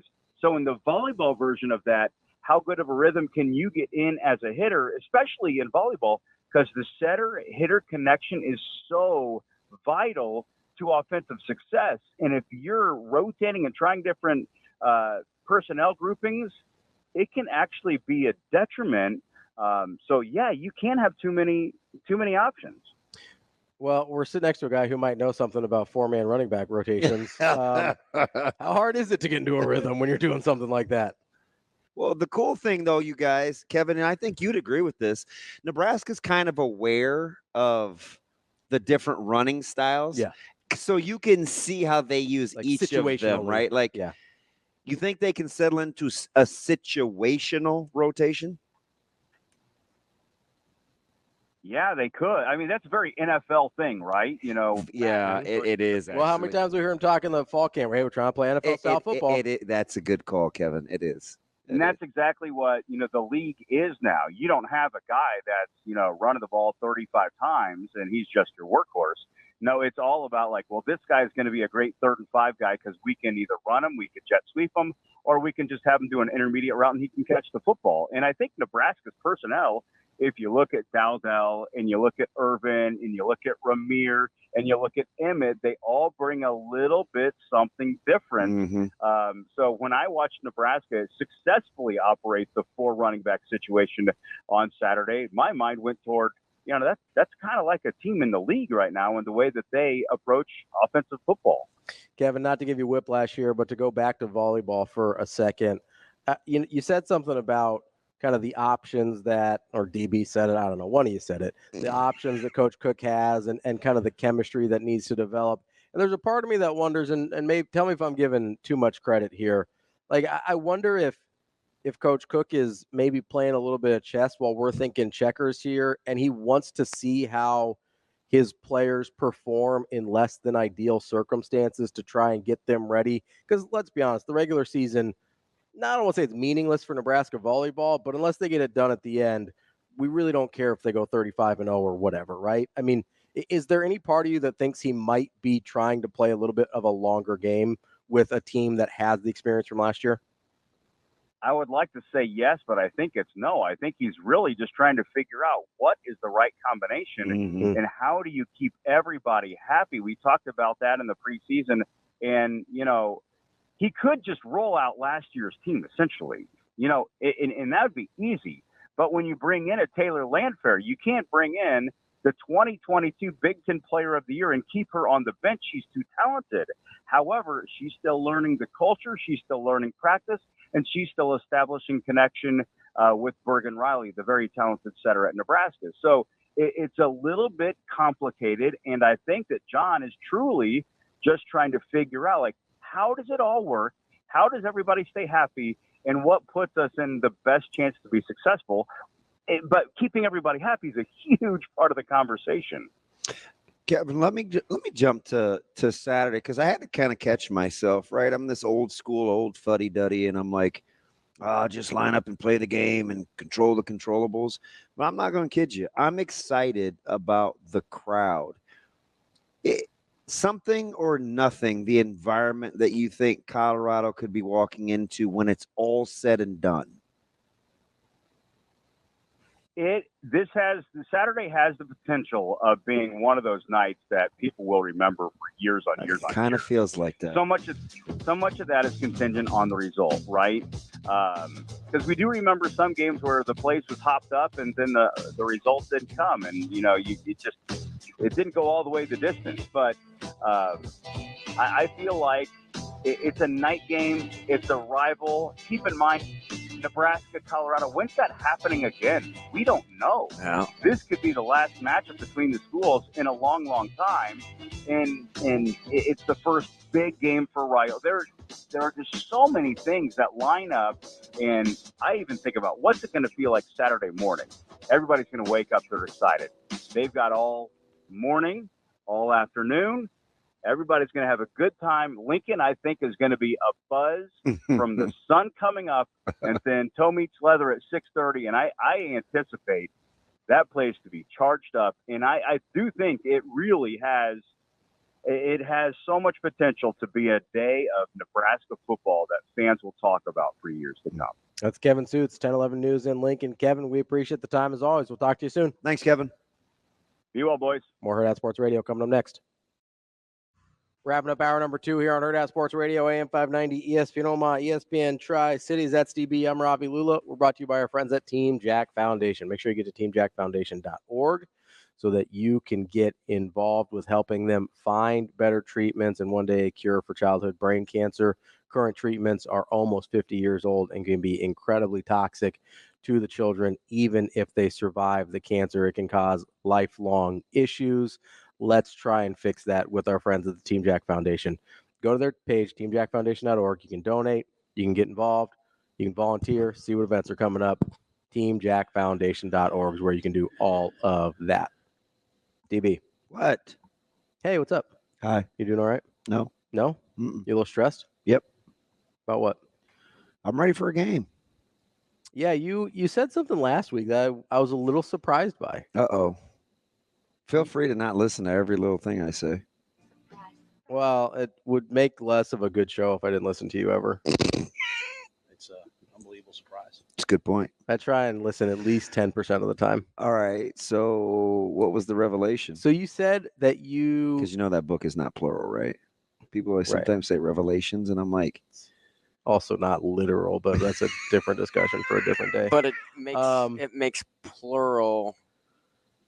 You can have multiple revelations, but the book of Revelation is singular. What do you know about plurality? It's both right ways. E pluribus unum. Unum. Uruguay. No, you said... I'm going to pin your lips together one day. Think that would hurt? I don't think it feel good. Did you ever do that thing when you were a kid with like the clothespins and you'd like put it on your ear? Your nose? You're like, actually, my sister would do that to me. You? Yes. Yeah. She was tougher than me at one point. My sister convinced my brother at one point, because we were big into Star Wars when we were kids. She convinced him that I'm totally shocked. I'm still into Star Wars. I love Star Wars. Yeah, you have some four equal sides and 90-degree angles. It's all right. What are you talking? I'm You know just what talking they say? geometry. It's hip to be square. That's what they say. Ravi Lewis and not the news. She convinced him that if you put a clothespin on his nose, he'd sound like Darth Vader. And so he did, and then it hurt a lot, and then he cried. It was funny. Oh, no. Is he a crier? I mean, he was a kid. He was young. We were all young. Mm-hmm. No. And then he told my mom on her. I never remember being much of a crier. I mean, you cry all the time. Oh, metaphorically, sorry. This dude. What I say? Wow. I have to really filter myself. This is incredible. Yeah? This whole live radio thing is new to me over the last 20 years. You only been doing it a minute? It's kind of out there. What did I say last week? Last week, you said that you hadn't slept for a couple days because you were, I don't know if nervous, excited. I don't know what the word you used was. It's excited. But I was a little surprised by that. Yeah, I'm usually pretty cool, but I think like this just sets up for something big. And this season, you mean? And it's out of character for me. Mm-hmm. But I'm so close to it now. It's like, okay, do I want to know or do I not want to know? Yeah. I'm going to choose that I want to know. Yeah. But I'm fast forwarding, which is already way out of character. Yeah. I'm usually just you'd never do I'm that. just trying to tackle the day, right? In the moment. Where if they get off to such a good start, like it could be magical. Like that's how they go 4-0. So I've allowed myself to kind of go there. And I'm just telling you, and I don't even say this out loud typically, I am supremely confident in Saturday. Yeah.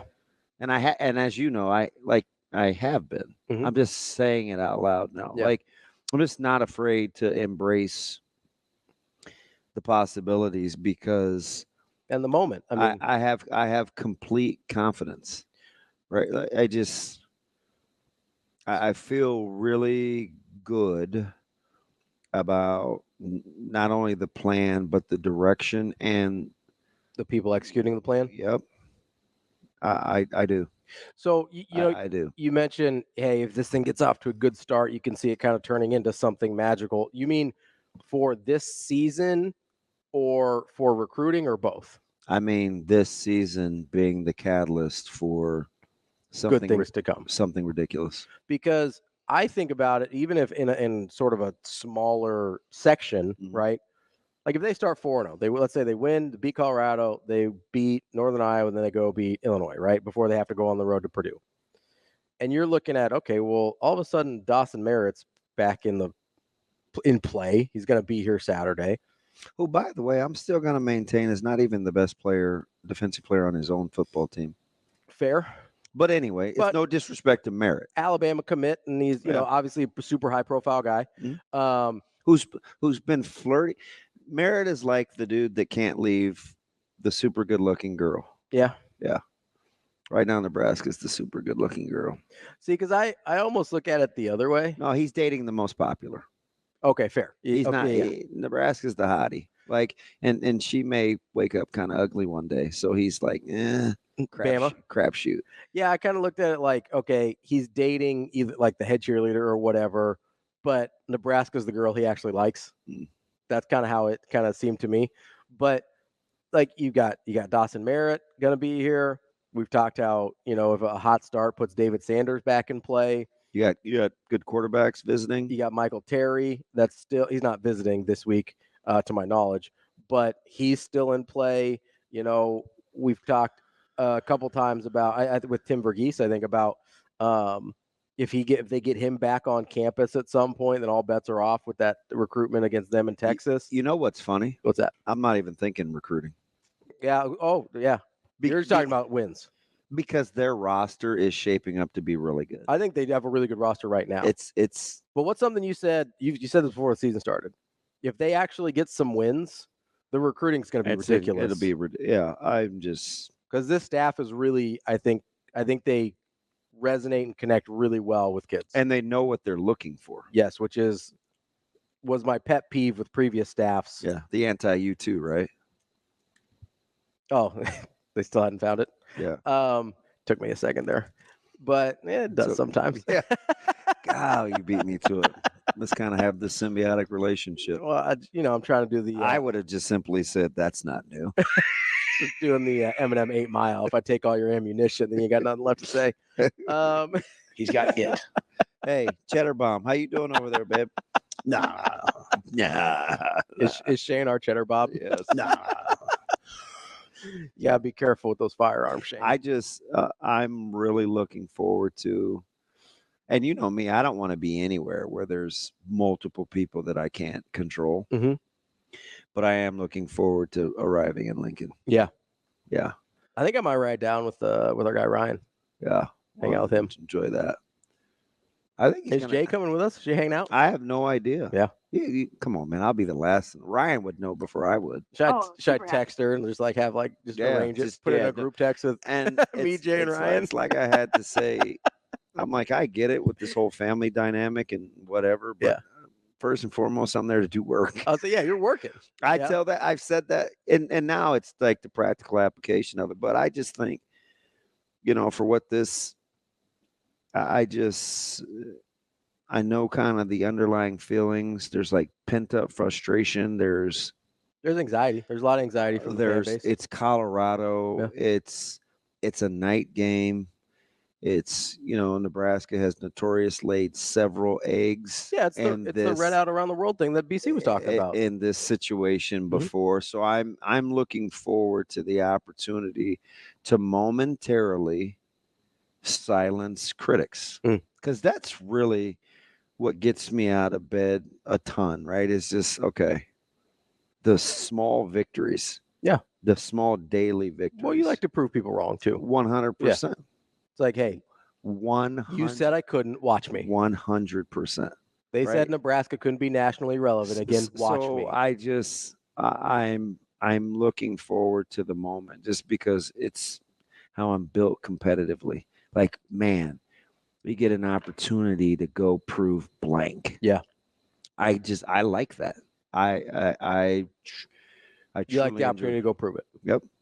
Yep. It's so I'm. You know what it sounds like when I'm hearing this right now? What? Sounds like you think my playoff by 2026 doesn't sound crazy. Yeah, I don't know about that, right? But I didn't laugh at it. Yeah.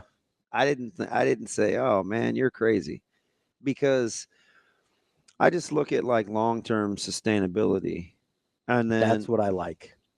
That's my right. That's what I like about this staff specifically. I like the 8-year deal. I like the fact he loves the city. I like the fact his staff is extremely competent, and they will be very poachable. But he's shown a track record of being able to hire good young coaches. So, I mean, there's lots to fast forward to, but I get to put a pin in this one in just a few short days. Yeah. And I think that's pretty good. And it's like a measurable benchmark, right? Yeah. That's the short version. That's the short answer. Yeah. Right. Number 2 versus number 3, and it's in Lincoln, and we're without our starting quarterback. It's 11 o'clock kick. We get a chance to answer the national critics on where we are as a program. Yeah. That's how when you go answer the bell. That's how I'm looking at this one.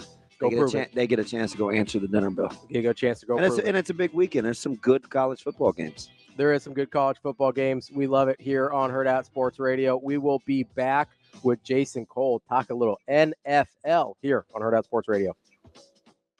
Kicking off hour number 3 here on Hurrdat Sports Radio, AM 590, ESPN Omaha, ESPN Tri-Cities, KFOR in Lincoln. We all know that Nebraska is a football state, but Omaha is also a soccer city, and it's time for you to join the party at Werner Park. Make sure you experience the electrifying atmosphere of Union Omaha, and you can do that this Saturday, September 7th, by going to unionomaha.com and getting tickets for their match. Not only can you get tickets, but the first 1,200 fans through the gates will also receive a Steven Dos Santos bobblehead doll, courtesy of Nebraska State Soccer. All of that at unionomaha.com. Joining us now is Jason Cole. He covers the NFL. He's an author, and he also is part of 33rd Team. Jason, how are you? I am doing fantastic, guys. How are you guys doing? Good. Hey, Jason, I always hate to, it's not wasting your expertise, but I feel like we always talk about quarterbacks, and it's a quarterback-driven league. But when you look at how you think this season is going to shape up? Will it be more about the coaches, i.e. on the hot seat due to their quarterbacks, or the actual quarterbacks? I actually think it's going to be determined by the play of the gunners on punt coverage. Yeah, let's talk gunners, Jason. Let's talk gunners. The best gunners in the NFL. Who are your Pro Bowl gunners? Like, I always come back to Jack Elway, John Elway's father, who was a very good coach. Stanford, San Jose State, a few other stops in his career.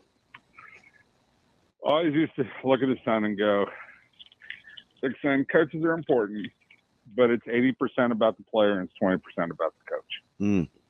And I think that ratio is about the same. And that's why I always laugh when people say, "Oh, who's more important, Brady or Belichick?" Who's throwing the ball?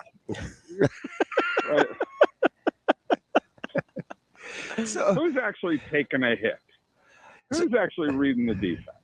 Yeah, and again, I love Bill Belichick. He's one of, arguably one of the 2 or 3 greatest to ever do what he did. Andy Reid's up there in the top 5, depending on how you want to look at it, right? Like, these guys are great coaches. John Harbaugh, Jim Harbaugh, these guys know how to run organizations.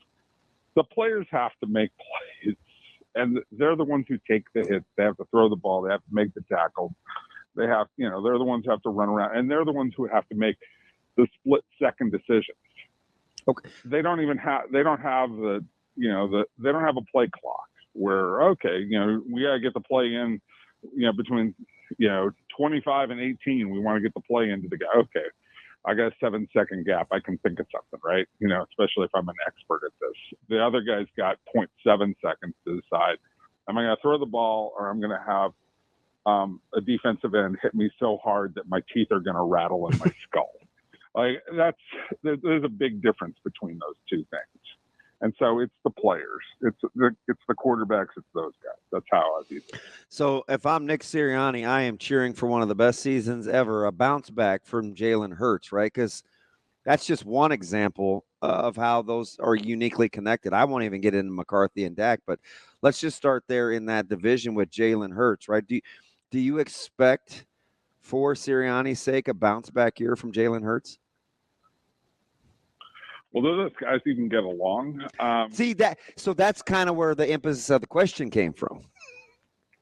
Well, I agree with that. There are particular cases that have a different set of circumstances that are going on at that particular time. And with the Sirianni, Jalen Hurts situation, I'm hoping that Sirianni sees for himself mostly, but for all included, that it's best for him to get on page with his quarterback, particularly as his quarterback is going through his 3rd coordinator in 3 years, right? Yeah. And that's always a problem. And I know that somebody made a big deal a couple of weeks ago or a week ago about when Jalen Hurts said, well, I'm learning more about protections this year because Jason Kelce used to be there and he used to call the protections. And people were like, oh my God, he didn't learn protections. And it's like, no, because they run a very specialized kind of offense and he was required to do other things. He runs more than most quarterbacks. And you have Jason Kelce, who's a genius. Right. At what he does up there. You're going to let the genius guy call the protection until you have to have the quarterback do it. And it's not that Jalen Hurts can't do it, because he's the son of a coach. And he's also, if you've examined his career, a guy who is able to adapt his game. I mean, we know what Jalen Hurts was at Alabama, then what was he at Oklahoma? And then what did he become when he got to Philadelphia? As a 2nd-round pick, who not everybody thought could play. Like, I didn't think that guy was going to make it in the NFL because I didn't think he was accurate enough or fast enough on the reads. But he's become fast enough and accurate enough on the reads when you add in his running ability and how that changes the game, for him. So there's adaptation there. Sirianni, I know, gets frustrated with it. But part of that is like, Nick, you got to get on page with how this works. You got to understand how your player operates and understand the strengths of your player rather than focusing in on the weaknesses of your player. We're talking with Jason Cole. Jason, when you look at these situations that have, I guess, I don't know if question marks at the quarterback spot is too strong, but quarterbacks that kind of need to prove something, whether it's a Jalen Hurts, whether it's a Joe Burrow, whether it's a Trevor Lawrence, DB mentioned Dak Prescott.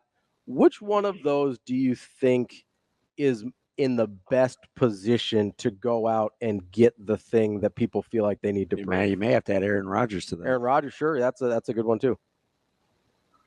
Well, Burrow is because he's the best of them. So, it's pretty simple. And then Rodgers next because he's the next best, but he just happens to be older than all those guys. So the guys who are actually equipped with the best talent, particularly to play from the pocket. And I hear this referring, the game has changed. It's not played from the pocket. The game is played from the pocket. The game is always played from the pocket first. And the running ability just is designed to make it easier to play from the pocket. That was always my point about Russell Wilson. Russell Wilson was best when he could move around, and everybody say, his numbers from the pocket are better. That's because everybody has to account for the fact that he can run around, and so you can't just collapse the pocket on him. But you have to play from the pocket, and this is going to sound weird, but that's the geometry of the game. If you look at football and you break it down into a 120-yard map, 100 yards, and then the 10 yards at each end for the end zone, it's a big parallelogram that you draw shapes and figures and vectors and all these other things that I learned when I was in high school, geometry and trigonometry. But that really actually does apply, right? And the talent of your quarterback to be able to play from the middle of the field allows you to attack every inch of the field. The closer you are to the middle of it, the easier it is to go either to the left or to the right. And when you play outside of the pocket, you make the field smaller, depending on just which side of the field you want to make it. And people just, they got to grasp that part of it. And I know it sounds weird and a little bit too, a little too geeky intellectual, but that's kind of what it is, right? So you play from the pocket first, and then you move outside if you have the talent to move outside, rather than play from outside in. And so guys like Burrow and Rodgers are best when they're in the pocket, and then the other guys need to play within the pocket. That's one of the things that's made Lamar Jackson, frankly, a better player today than he was, say, even in his second year. The electric stats that he had in his second year are amazing. But he was flawed critically as a quarterback, and we saw that show up in the playoffs that year, whereas he's gotten better, and by all rights, they should have won the AFC Championship game if they don't fumble and don't make a couple of other mistakes. They should have beat Kansas City in that game, gone on, probably would have won the Super Bowl, right? That's how close they are with Lamar Jackson, because he's become better playing within the pocket. So if you're going to be the two-time MVP tomorrow, do you like the fact that he can't answer really any critics until he gets to the playoffs, right? The regular season, he's always good there. So, do you like the position that they're in tomorrow if he takes that emotional stance? Yeah, I think they're fine tomorrow regardless. I mean, they're a good team. Baltimore's one of the class of the league, right? And Lamar Jackson is there, and they can go in and win that game tomorrow. I don't have any doubt about that. Especially if you're going to catch the Chiefs, you're best off catching the Chiefs early before their defenses start to get into a groove under Spagnuolo, right? That's always, that's always how you want to play this out. I'm not worried about Lamar Jackson tomorrow, and I'm not worried about him during the regular season as long as he's not hurt, right? Mm-hmm. Those kinds of things. But I worry about, okay, is he going to be ready for the 3 or 4 critical plays that you have to make in a game? And is Baltimore going to put him in a position where he doesn't have to make, instead of 3 or 4, do they put him in a position where he has to make 5 or 6 or 7? Because the more hard plays you ask Lamar Jackson to make, the worse your odds are that he's able to do it, because again, he's slightly unconventional. He's not consistent from the pocket, at least not consistent the way Patrick Mahomes is. Yeah. Patrick Mahomes is great in the pocket. Like the quote you were playing coming in from Harbaugh, Mahomes has all sorts of ways to manipulate the pocket to either get rid of the ball fast, by reading the defense, before he gets to the line, or adjusting, with a couple of small slide steps or whatever he wants to do within the pocket after the play has started, or just take off and run and go get 10, 15 yards if he really needs to. He's the closest thing there is to perfection in the NFL right now as a quarterback.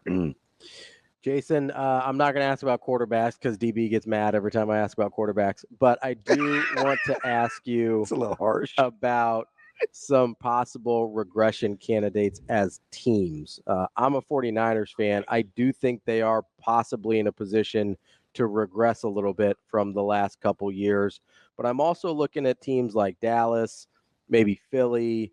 I even look at a Houston a little bit as their schedule gets significantly more difficult. You look at any of those teams as teams you're worried about regressing, or is there another one that I didn't mention that you're like, I don't know if they're going to be able to replicate what we saw last year? It's funny because I live in the Bay Area right now, so I hear 49er talk when I'm walking around. So I was in a grocery store the other day. Somebody's like, oh yeah, season's about to start, and everybody's like, oh, is the team going to do better than last year? I'm like, there's only one way for them to do better. Like, I'm thinking to myself, like, yeah, they have to win a Super Bowl. You have to win. Yeah, you got to win a Super Bowl. Like, that's all you can go. Right. Yeah, like, you actually have to win the biggest game of the year. So the inverse of that is they're most likely to regress because they achieved such a high level. I mean, they were, number 2. So generally, you've got somewhere between 3 and 32 that you're more likely to fall into. And they're just, they're older. I mean, it's all the things that we know about. Ayuk wasn't there during camp. Trent Williams wasn't there during camp, although I think privately, if you ask Kyle Shanahan, he's like, yeah, I don't want Trent Williams anywhere near training camp. I just don't want him to ask for more money. But he didn't get both wishes. McCaffrey was gone for a lot of camp. Paid that man. Yeah, but nobody cares about training camp, especially for your veteran players who know how to play. Like, it's everything that they can do to keep them out of games, right? And so, for me, like, yeah, the 49ers are a team that could regress very easily because of injury, because of age, all of those things. They have a window that's open right now while they have this complete collection of Ayuk, Debo, Kittle, Purdy, Trent Williams, and within the next year to 2 years, that's going to be gone. All right. That's just the way that football works. Mm-hmm. Houston, you can't ask Stroud to be any better than he was last year. Could he become a better quarterback over the course of time in all the little ways that count towards making a team a contender? Sure. Right. But statistically, it's going to be hard for him to match what he did last year just because it was so great. It's like, people after Patrick Mahomes threw the 50-something touchdown passes, it's like, well, do you expect that year again? I'm like, no, I never expect that year again because it's the greatest season ever for a quarterback, right? Like, you just can't anticipate he's going to do that ever again. So all these things are likely. I do think Houston has some growing up to do. The good part about it, though, is they're in a division where, like, Tennessee's not going to challenge them I think Indy's in a really interesting place because you don't know what Anthony Richardson is. Boy, they're a trendy like pick, boy, I tell you. Well, everybody, that's a fantasy football thing because Anthony Richardson's going to be the next Jalen Hurts and do this. And it's like, you know that Anthony Richardson has never played like a full season except for one time in his life. And I'm talking about dating back to high school. Yep. And because he went to the same high school that my kids went to. I mean, he's after them. But like that kid was hurt in high school all the time. And that's just the way, and it's unfortunate because he's a spectacular athlete and he's a super nice kid, like really, yes, sir, no, sir, coachable type of kid. Like he's wonderful. Right. But, he just gets hurt.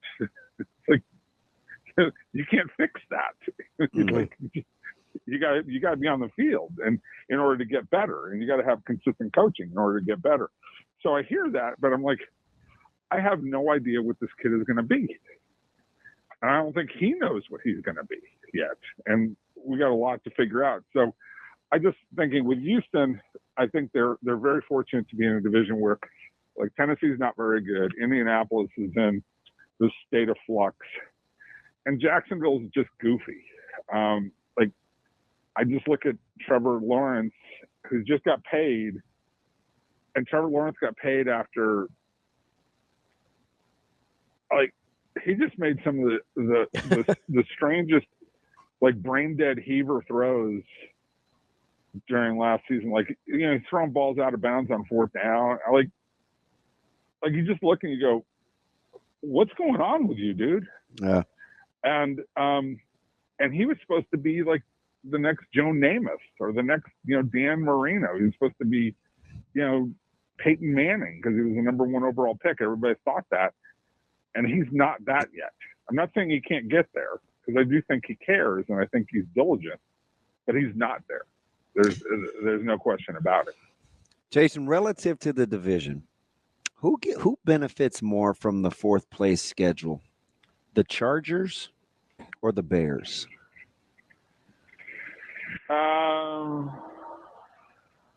Sorry, my neighbor is just driving over the driveway. It's a really nice orange VW Bug. Actually, it's a collector's item. It's a drop top VW Bug. It's really a cute car, but that engine's kind of loud by modern standards. Okay, Bears. Who is the other team? Chargers. 4th place schedule.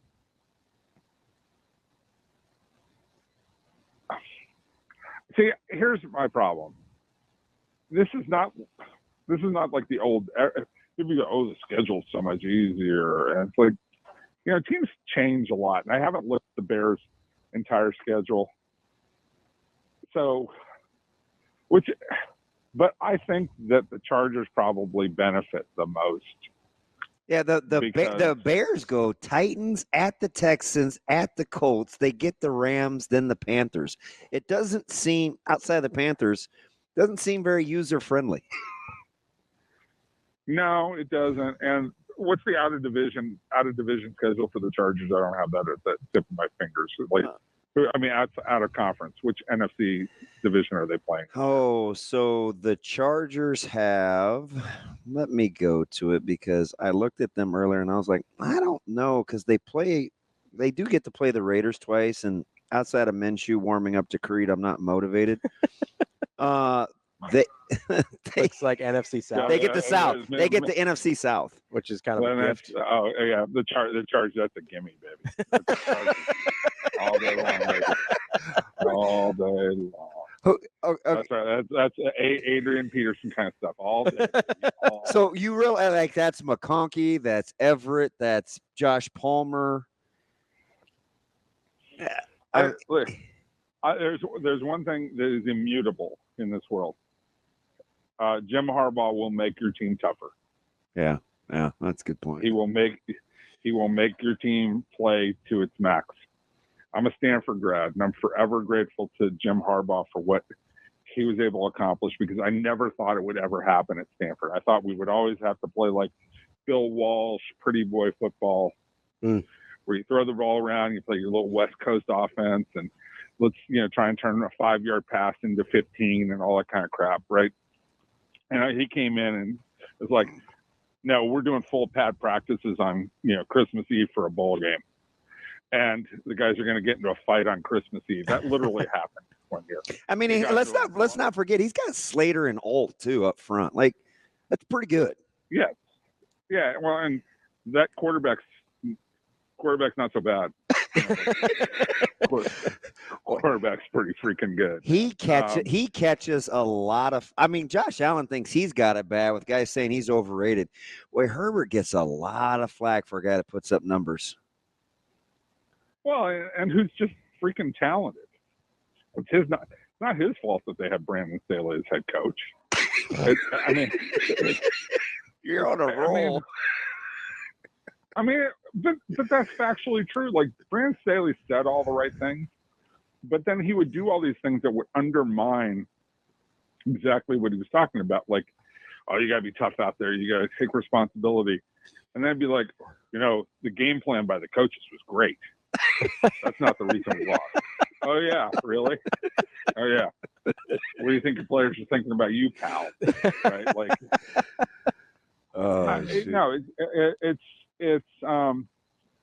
Jim Harbaugh preaches and teaches toughness. And I was having a conversation with Andrew Luck about this because we were talking about the state of Stanford athletics, right? He got recruited by Harbaugh, and he just said, we're talking about, like, Stanford's always best when we've had coaches who teach toughness, and it doesn't matter what the sport is. It could be Tara Vanderveer or Mike Montgomery in men's and women's basketball. But Jim Harbaugh set a standard that we never thought would exist there.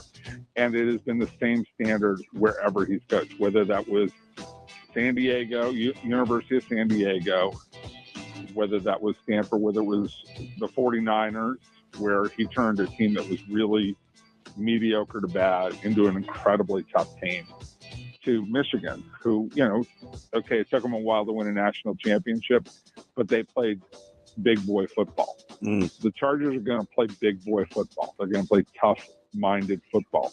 And yes, they may have regressed in terms of what we all call the skill position guys, by getting rid of Keenan Allen, getting rid of Mike Williams, getting rid of Austin Eckler all at one time. But what they will gain from in philosophy and the way you run your team will make up for a lot of that. Yeah, you got to have talented guys. Okay, I get it. But they still have the quarterback and they still have the guys up front. And Harbaugh will set a standard that those guys will play to. That's Jason Colt. He covers the NFL for the 33rd team, also an author. Make sure you go check out his work. Jason, we appreciate it as always. We'll catch up again soon. Thanks, Jason. Anytime, guys. Be good. Thanks. More Hurrdat Sports Radio coming up next. Welcome back to Hurrdat Sports Radio, AM 590, ESPN Omaha, ESPN Tri-Cities. We're live on Twitter, Facebook, YouTube. That's DB. I'm Ravi Lulla here on the Pillar Exterior stage. And don't forget, 9 o'clock hour, we're on KFOR in Lincoln KFOR as well. That's one way you could say it. What? KFOR, if you wanted to. KFOR. I probably wouldn't personally. But that's up to you. Shane, remember about 6 years of doing this when I finally figured out what call letters mean? It's new. What do you mean what call letters mean? Like, KXVO or... They stand for something? Shane? Shane's on the phone. Yes, Ravi. I don't know what they stand for. You do the radio too? Kind of, yeah. I'm not going to say some of the competitors, but whatever. Newer. Newish. Well, stop acting brand new is what you need to do. Well, I still just have a childlike joy about the industry. It's time for Bet On It, brought to you by Warhorse Sportsbook. I'm going to bet you're a ding-dong. Think I would lose that? I don't know what kind of line you're going to get on that. You're probably not getting plus money, if I had to guess. Depends on who's setting the line, Oh, shoot. Warhorse Sportsbook is the best place in Nebraska to place your sports bets starting next Monday. So this upcoming Monday, Monday night tailgate drawings in Lincoln.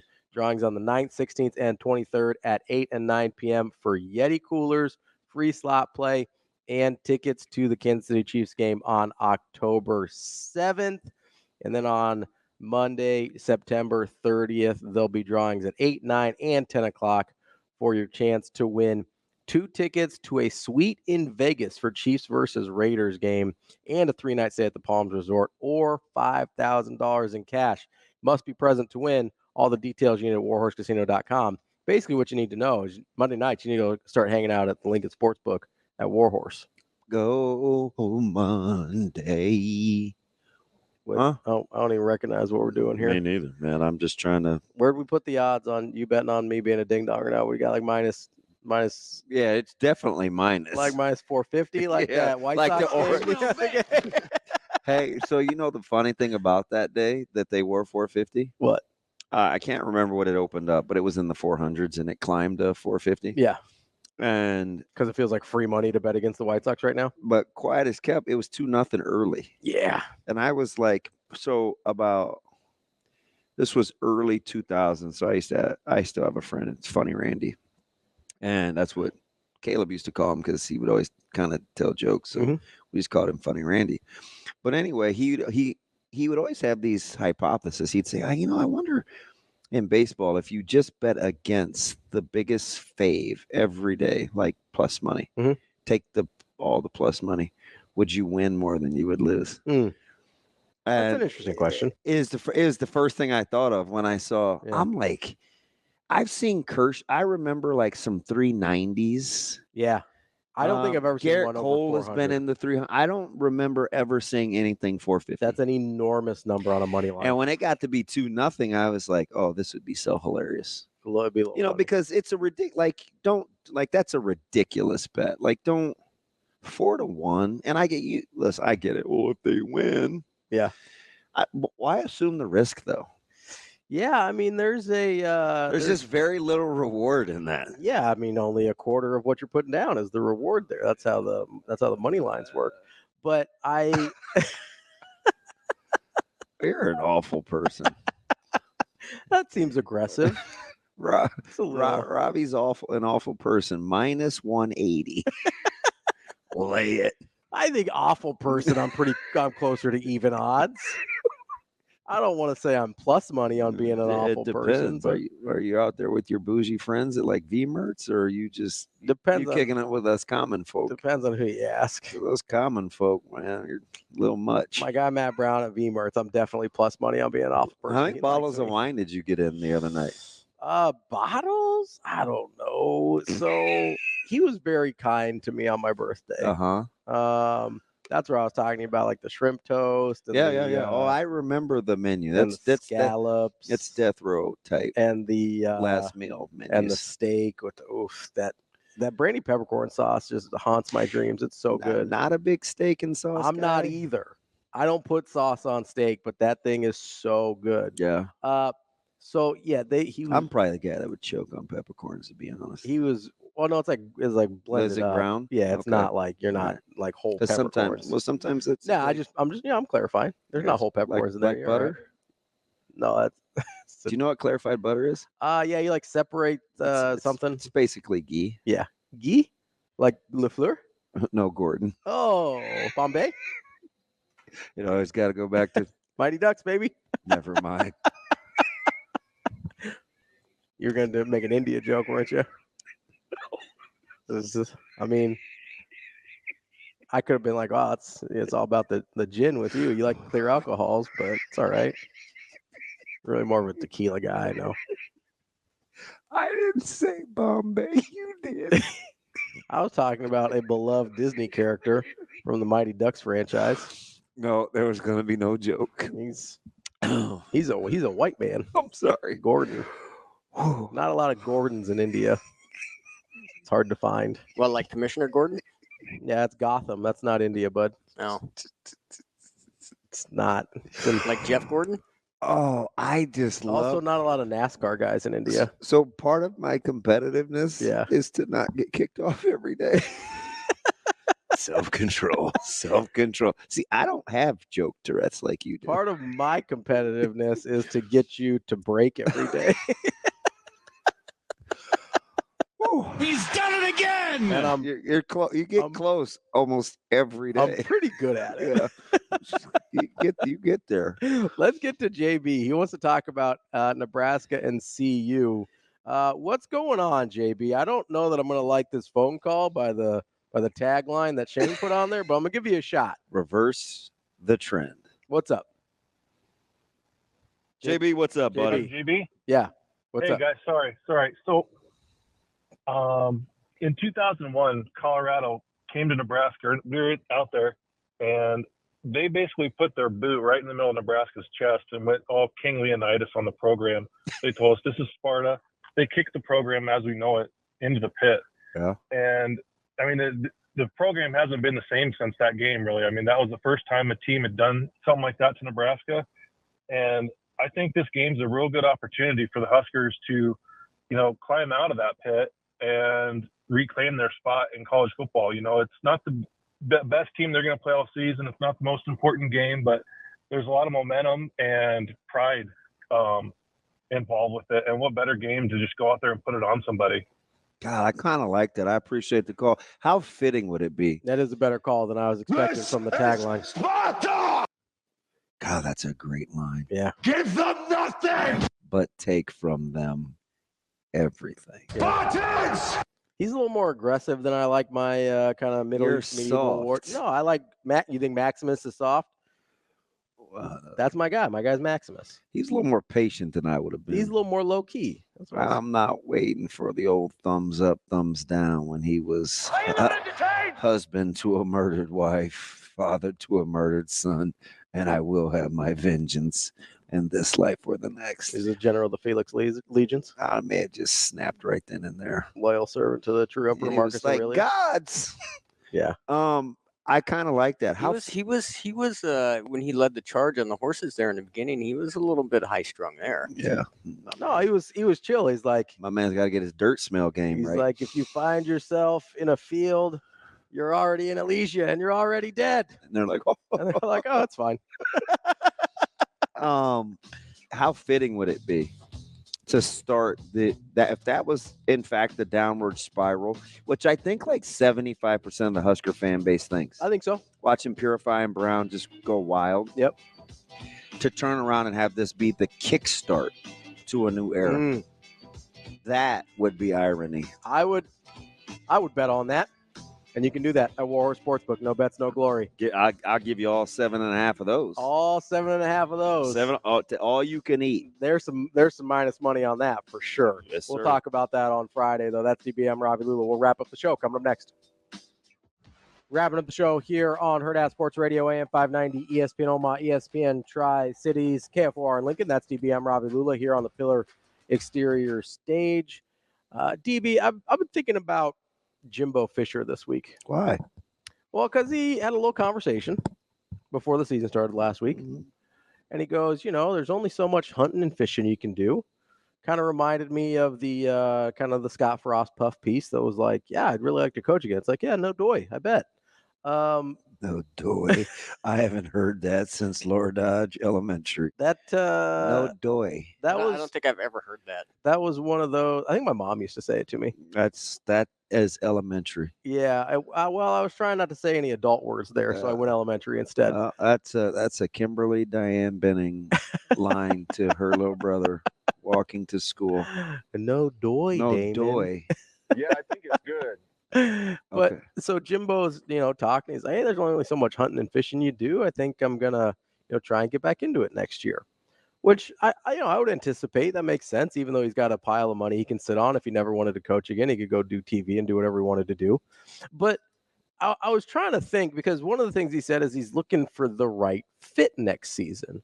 And as we saw some teams struggle that we know their coaches are kind of maybe on hot seats already. I think of like a Florida being one of those.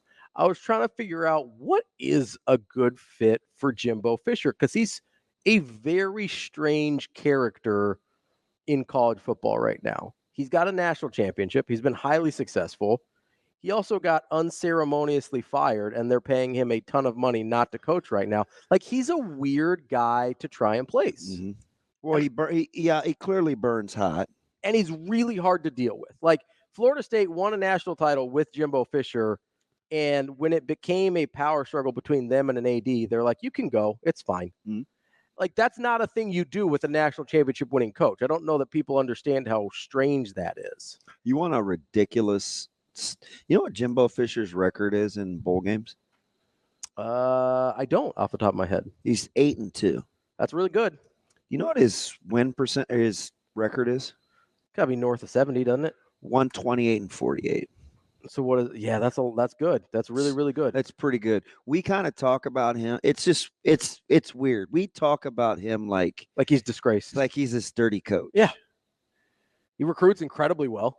He just unbelievable recruit. When he's engaged. Yeah, when he feels like it. He had a little Mac Brown to him down the stretch. Right? Kind of resting on his laurels. And now, you know, Mac got kick-started again. Going to Carolina. I hope I kind of I'm not like skirt and pom-pomming cheering, but for Jimbo? No. For Mac Brown. Okay. Because I like the resurgence. I like the fact that he went and he reinvented himself. Yeah. I always say that. I always say that about my barber. Like, what DK, you know what I love about you? Like, you continually find ways to reinvent yourself. Yeah. You got to keep finding new things. So I'm quietly cheering for Mac Brown, even though he's going to have to do it with a backup to the backup to a backup quarterback. But that's neither here nor there. But for Jimbo, I mean, it is a Florida thing. I don't know if I could see him going to Arkansas. You know, Pittman's got the hot seat there. Yeah. Well, he's got a big one against Okie State. I just don't think he can lay an egg. Yeah. In that one. So can you recruit at that high of a level at Arkansas? I believe so. Yeah. Yeah, Arkansas. That's a hard job, though.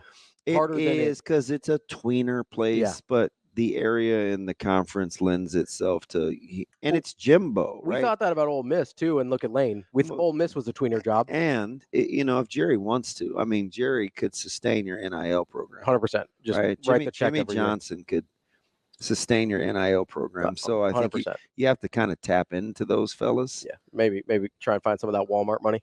Right. Yeah, I mean, there's plenty of it. So it's like I think Arkansas is capable, and there wouldn't be the kind of pressure. Yeah, because if you go, that's the weird thing about he does burn super hot. That's the weird thing about A&M. For not having historical success, it is one of the highest pressure jobs in college football. Yeah, it's weird. Well, they're what they've been. They're the poster child until Nebraska lately of the fan base expectations not matching up with historical administration. Well, sure, yeah. When those things are misaligned, you have chaos. Well, don't worry, they have Trev now. It'll be fine. God, it had been almost a month.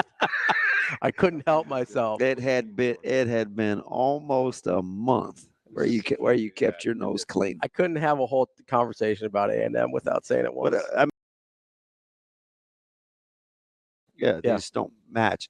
And now I think finally, like if you want to fast forward to Nebraska, see, the expectation levels are the same. And now it's kind of the fan base. If there is a little bit of inequality, fan base has got to get to where Coach Rule I think Coach Rule has higher expectations than fan base right now. Usually it's the other way around. 100%. See, but see, that's what makes a game like Saturday pretty important. Yeah. Because it will ramp up in a hurry. Oh, yeah. Now, Coach Rule is not going to be the guy that says, see, I told you so, because he's just going to be like, that's just one more notch in the belt. And I don't think it's vindictive for him. Like, he wants the fan base to get there. He does. He wants to bring them along. You know, if there's one thing I think that keeps him pretty pissy, it's the negative reflections. Like, he's one of those guys that would say, why do you let your mind go there? Stop thinking about that. Yeah. Like, how many times do I have to tell you to control the controllables? Like, you can control your pessimism. Who said it yesterday? Was it Tony White that said correct the correctables? No, it was Coach Rule. Oh, was it on Monday? Yeah. I liked that a lot. Me too. He goes, you not only have to control the controllables, you have to correct the correctables. Yeah. That was Coach Rule. Yeah, I like that. Should have been a t-shirt. Yeah, I like that a lot. Because that's a different, it's saying the same thing, but it's a different way to emphasize, like, hey, just because you did something wrong, that's still something you can fix. Yeah, we had some guys that were whining about the officiating crew last Thursday. And even if you didn't like two or three of those calls. Is that correctable? Even if you didn't like two or three of those calls, there were 10 others that were pretty bad. Yeah. So you're not going to get the benefit of the doubt. Well, like so let's correct what we can. Hey, that PI, aggressive play, let it go. Guess what? The late hit behind the quarterback or the procedure or the not enough guys on the line. See, or the standing over the guy that you got a penalty on. Yeah, that's not their fault. No, that's a correctable. And even if you think it's a soft penalty, right? That's a thing they call. Yeah. You know that's a thing they call. So we paused that thing because real time it was so quick. I saw it. I saw him go like this. And I don't think I knew it was done. He didn't say a word. I'm like, guys, I just paused it. I'm like, this is a point of emphasis. Right? You saw them earlier in the game not flag the second guy who actually did the hand slap. Give him a little.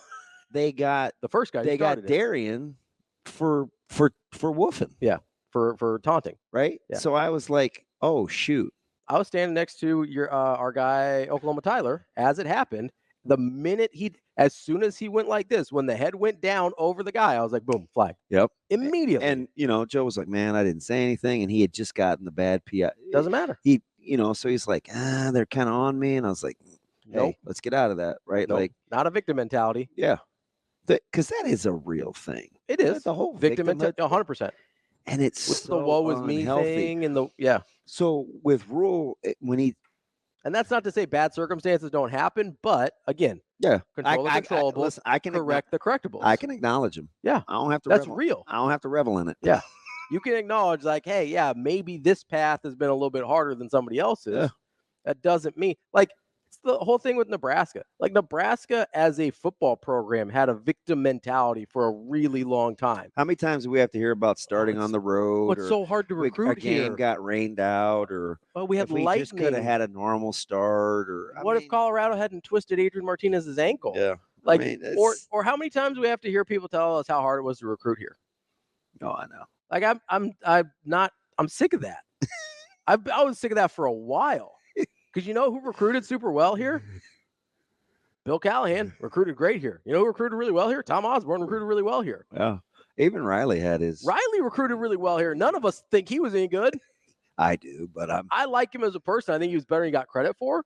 But no one looks at Riley and is like, oh, that's a dude, right? We look at Bill Callahan losing a lot of games here. Well, guess what? He had a top 5 class nationally, not in the conference, nationally. You can't tell me that it's hard, you can't recruit here. It might be harder than it is some places. Guess what? That's what the money's for. You know what's funny is you're so defiant and mad about that. It got you to say things like Nebraska can recruit in the top 15 every year, and I would give it 10. And when you first said that, I fully believe last March, I was like, I fully believe that.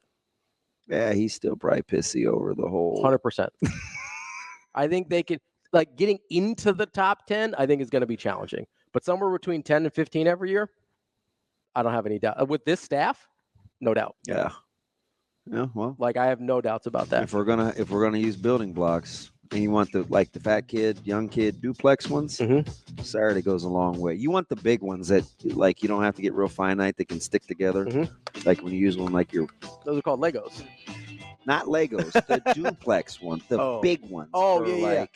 Yeah, I got when you're a little younger, yes. You don't put them in your mouth. Like the cardboard ones? Yeah. Yeah, I know what you're talking about. That's Saturday. I mean, listen, I'm here for it. I'm here for Hey, we got to ramp up to it because I allow myself to get excited. Ramp up. All the noise. Just a couple days away. That's DB. I'm Ravi Lulla. We'll be back tomorrow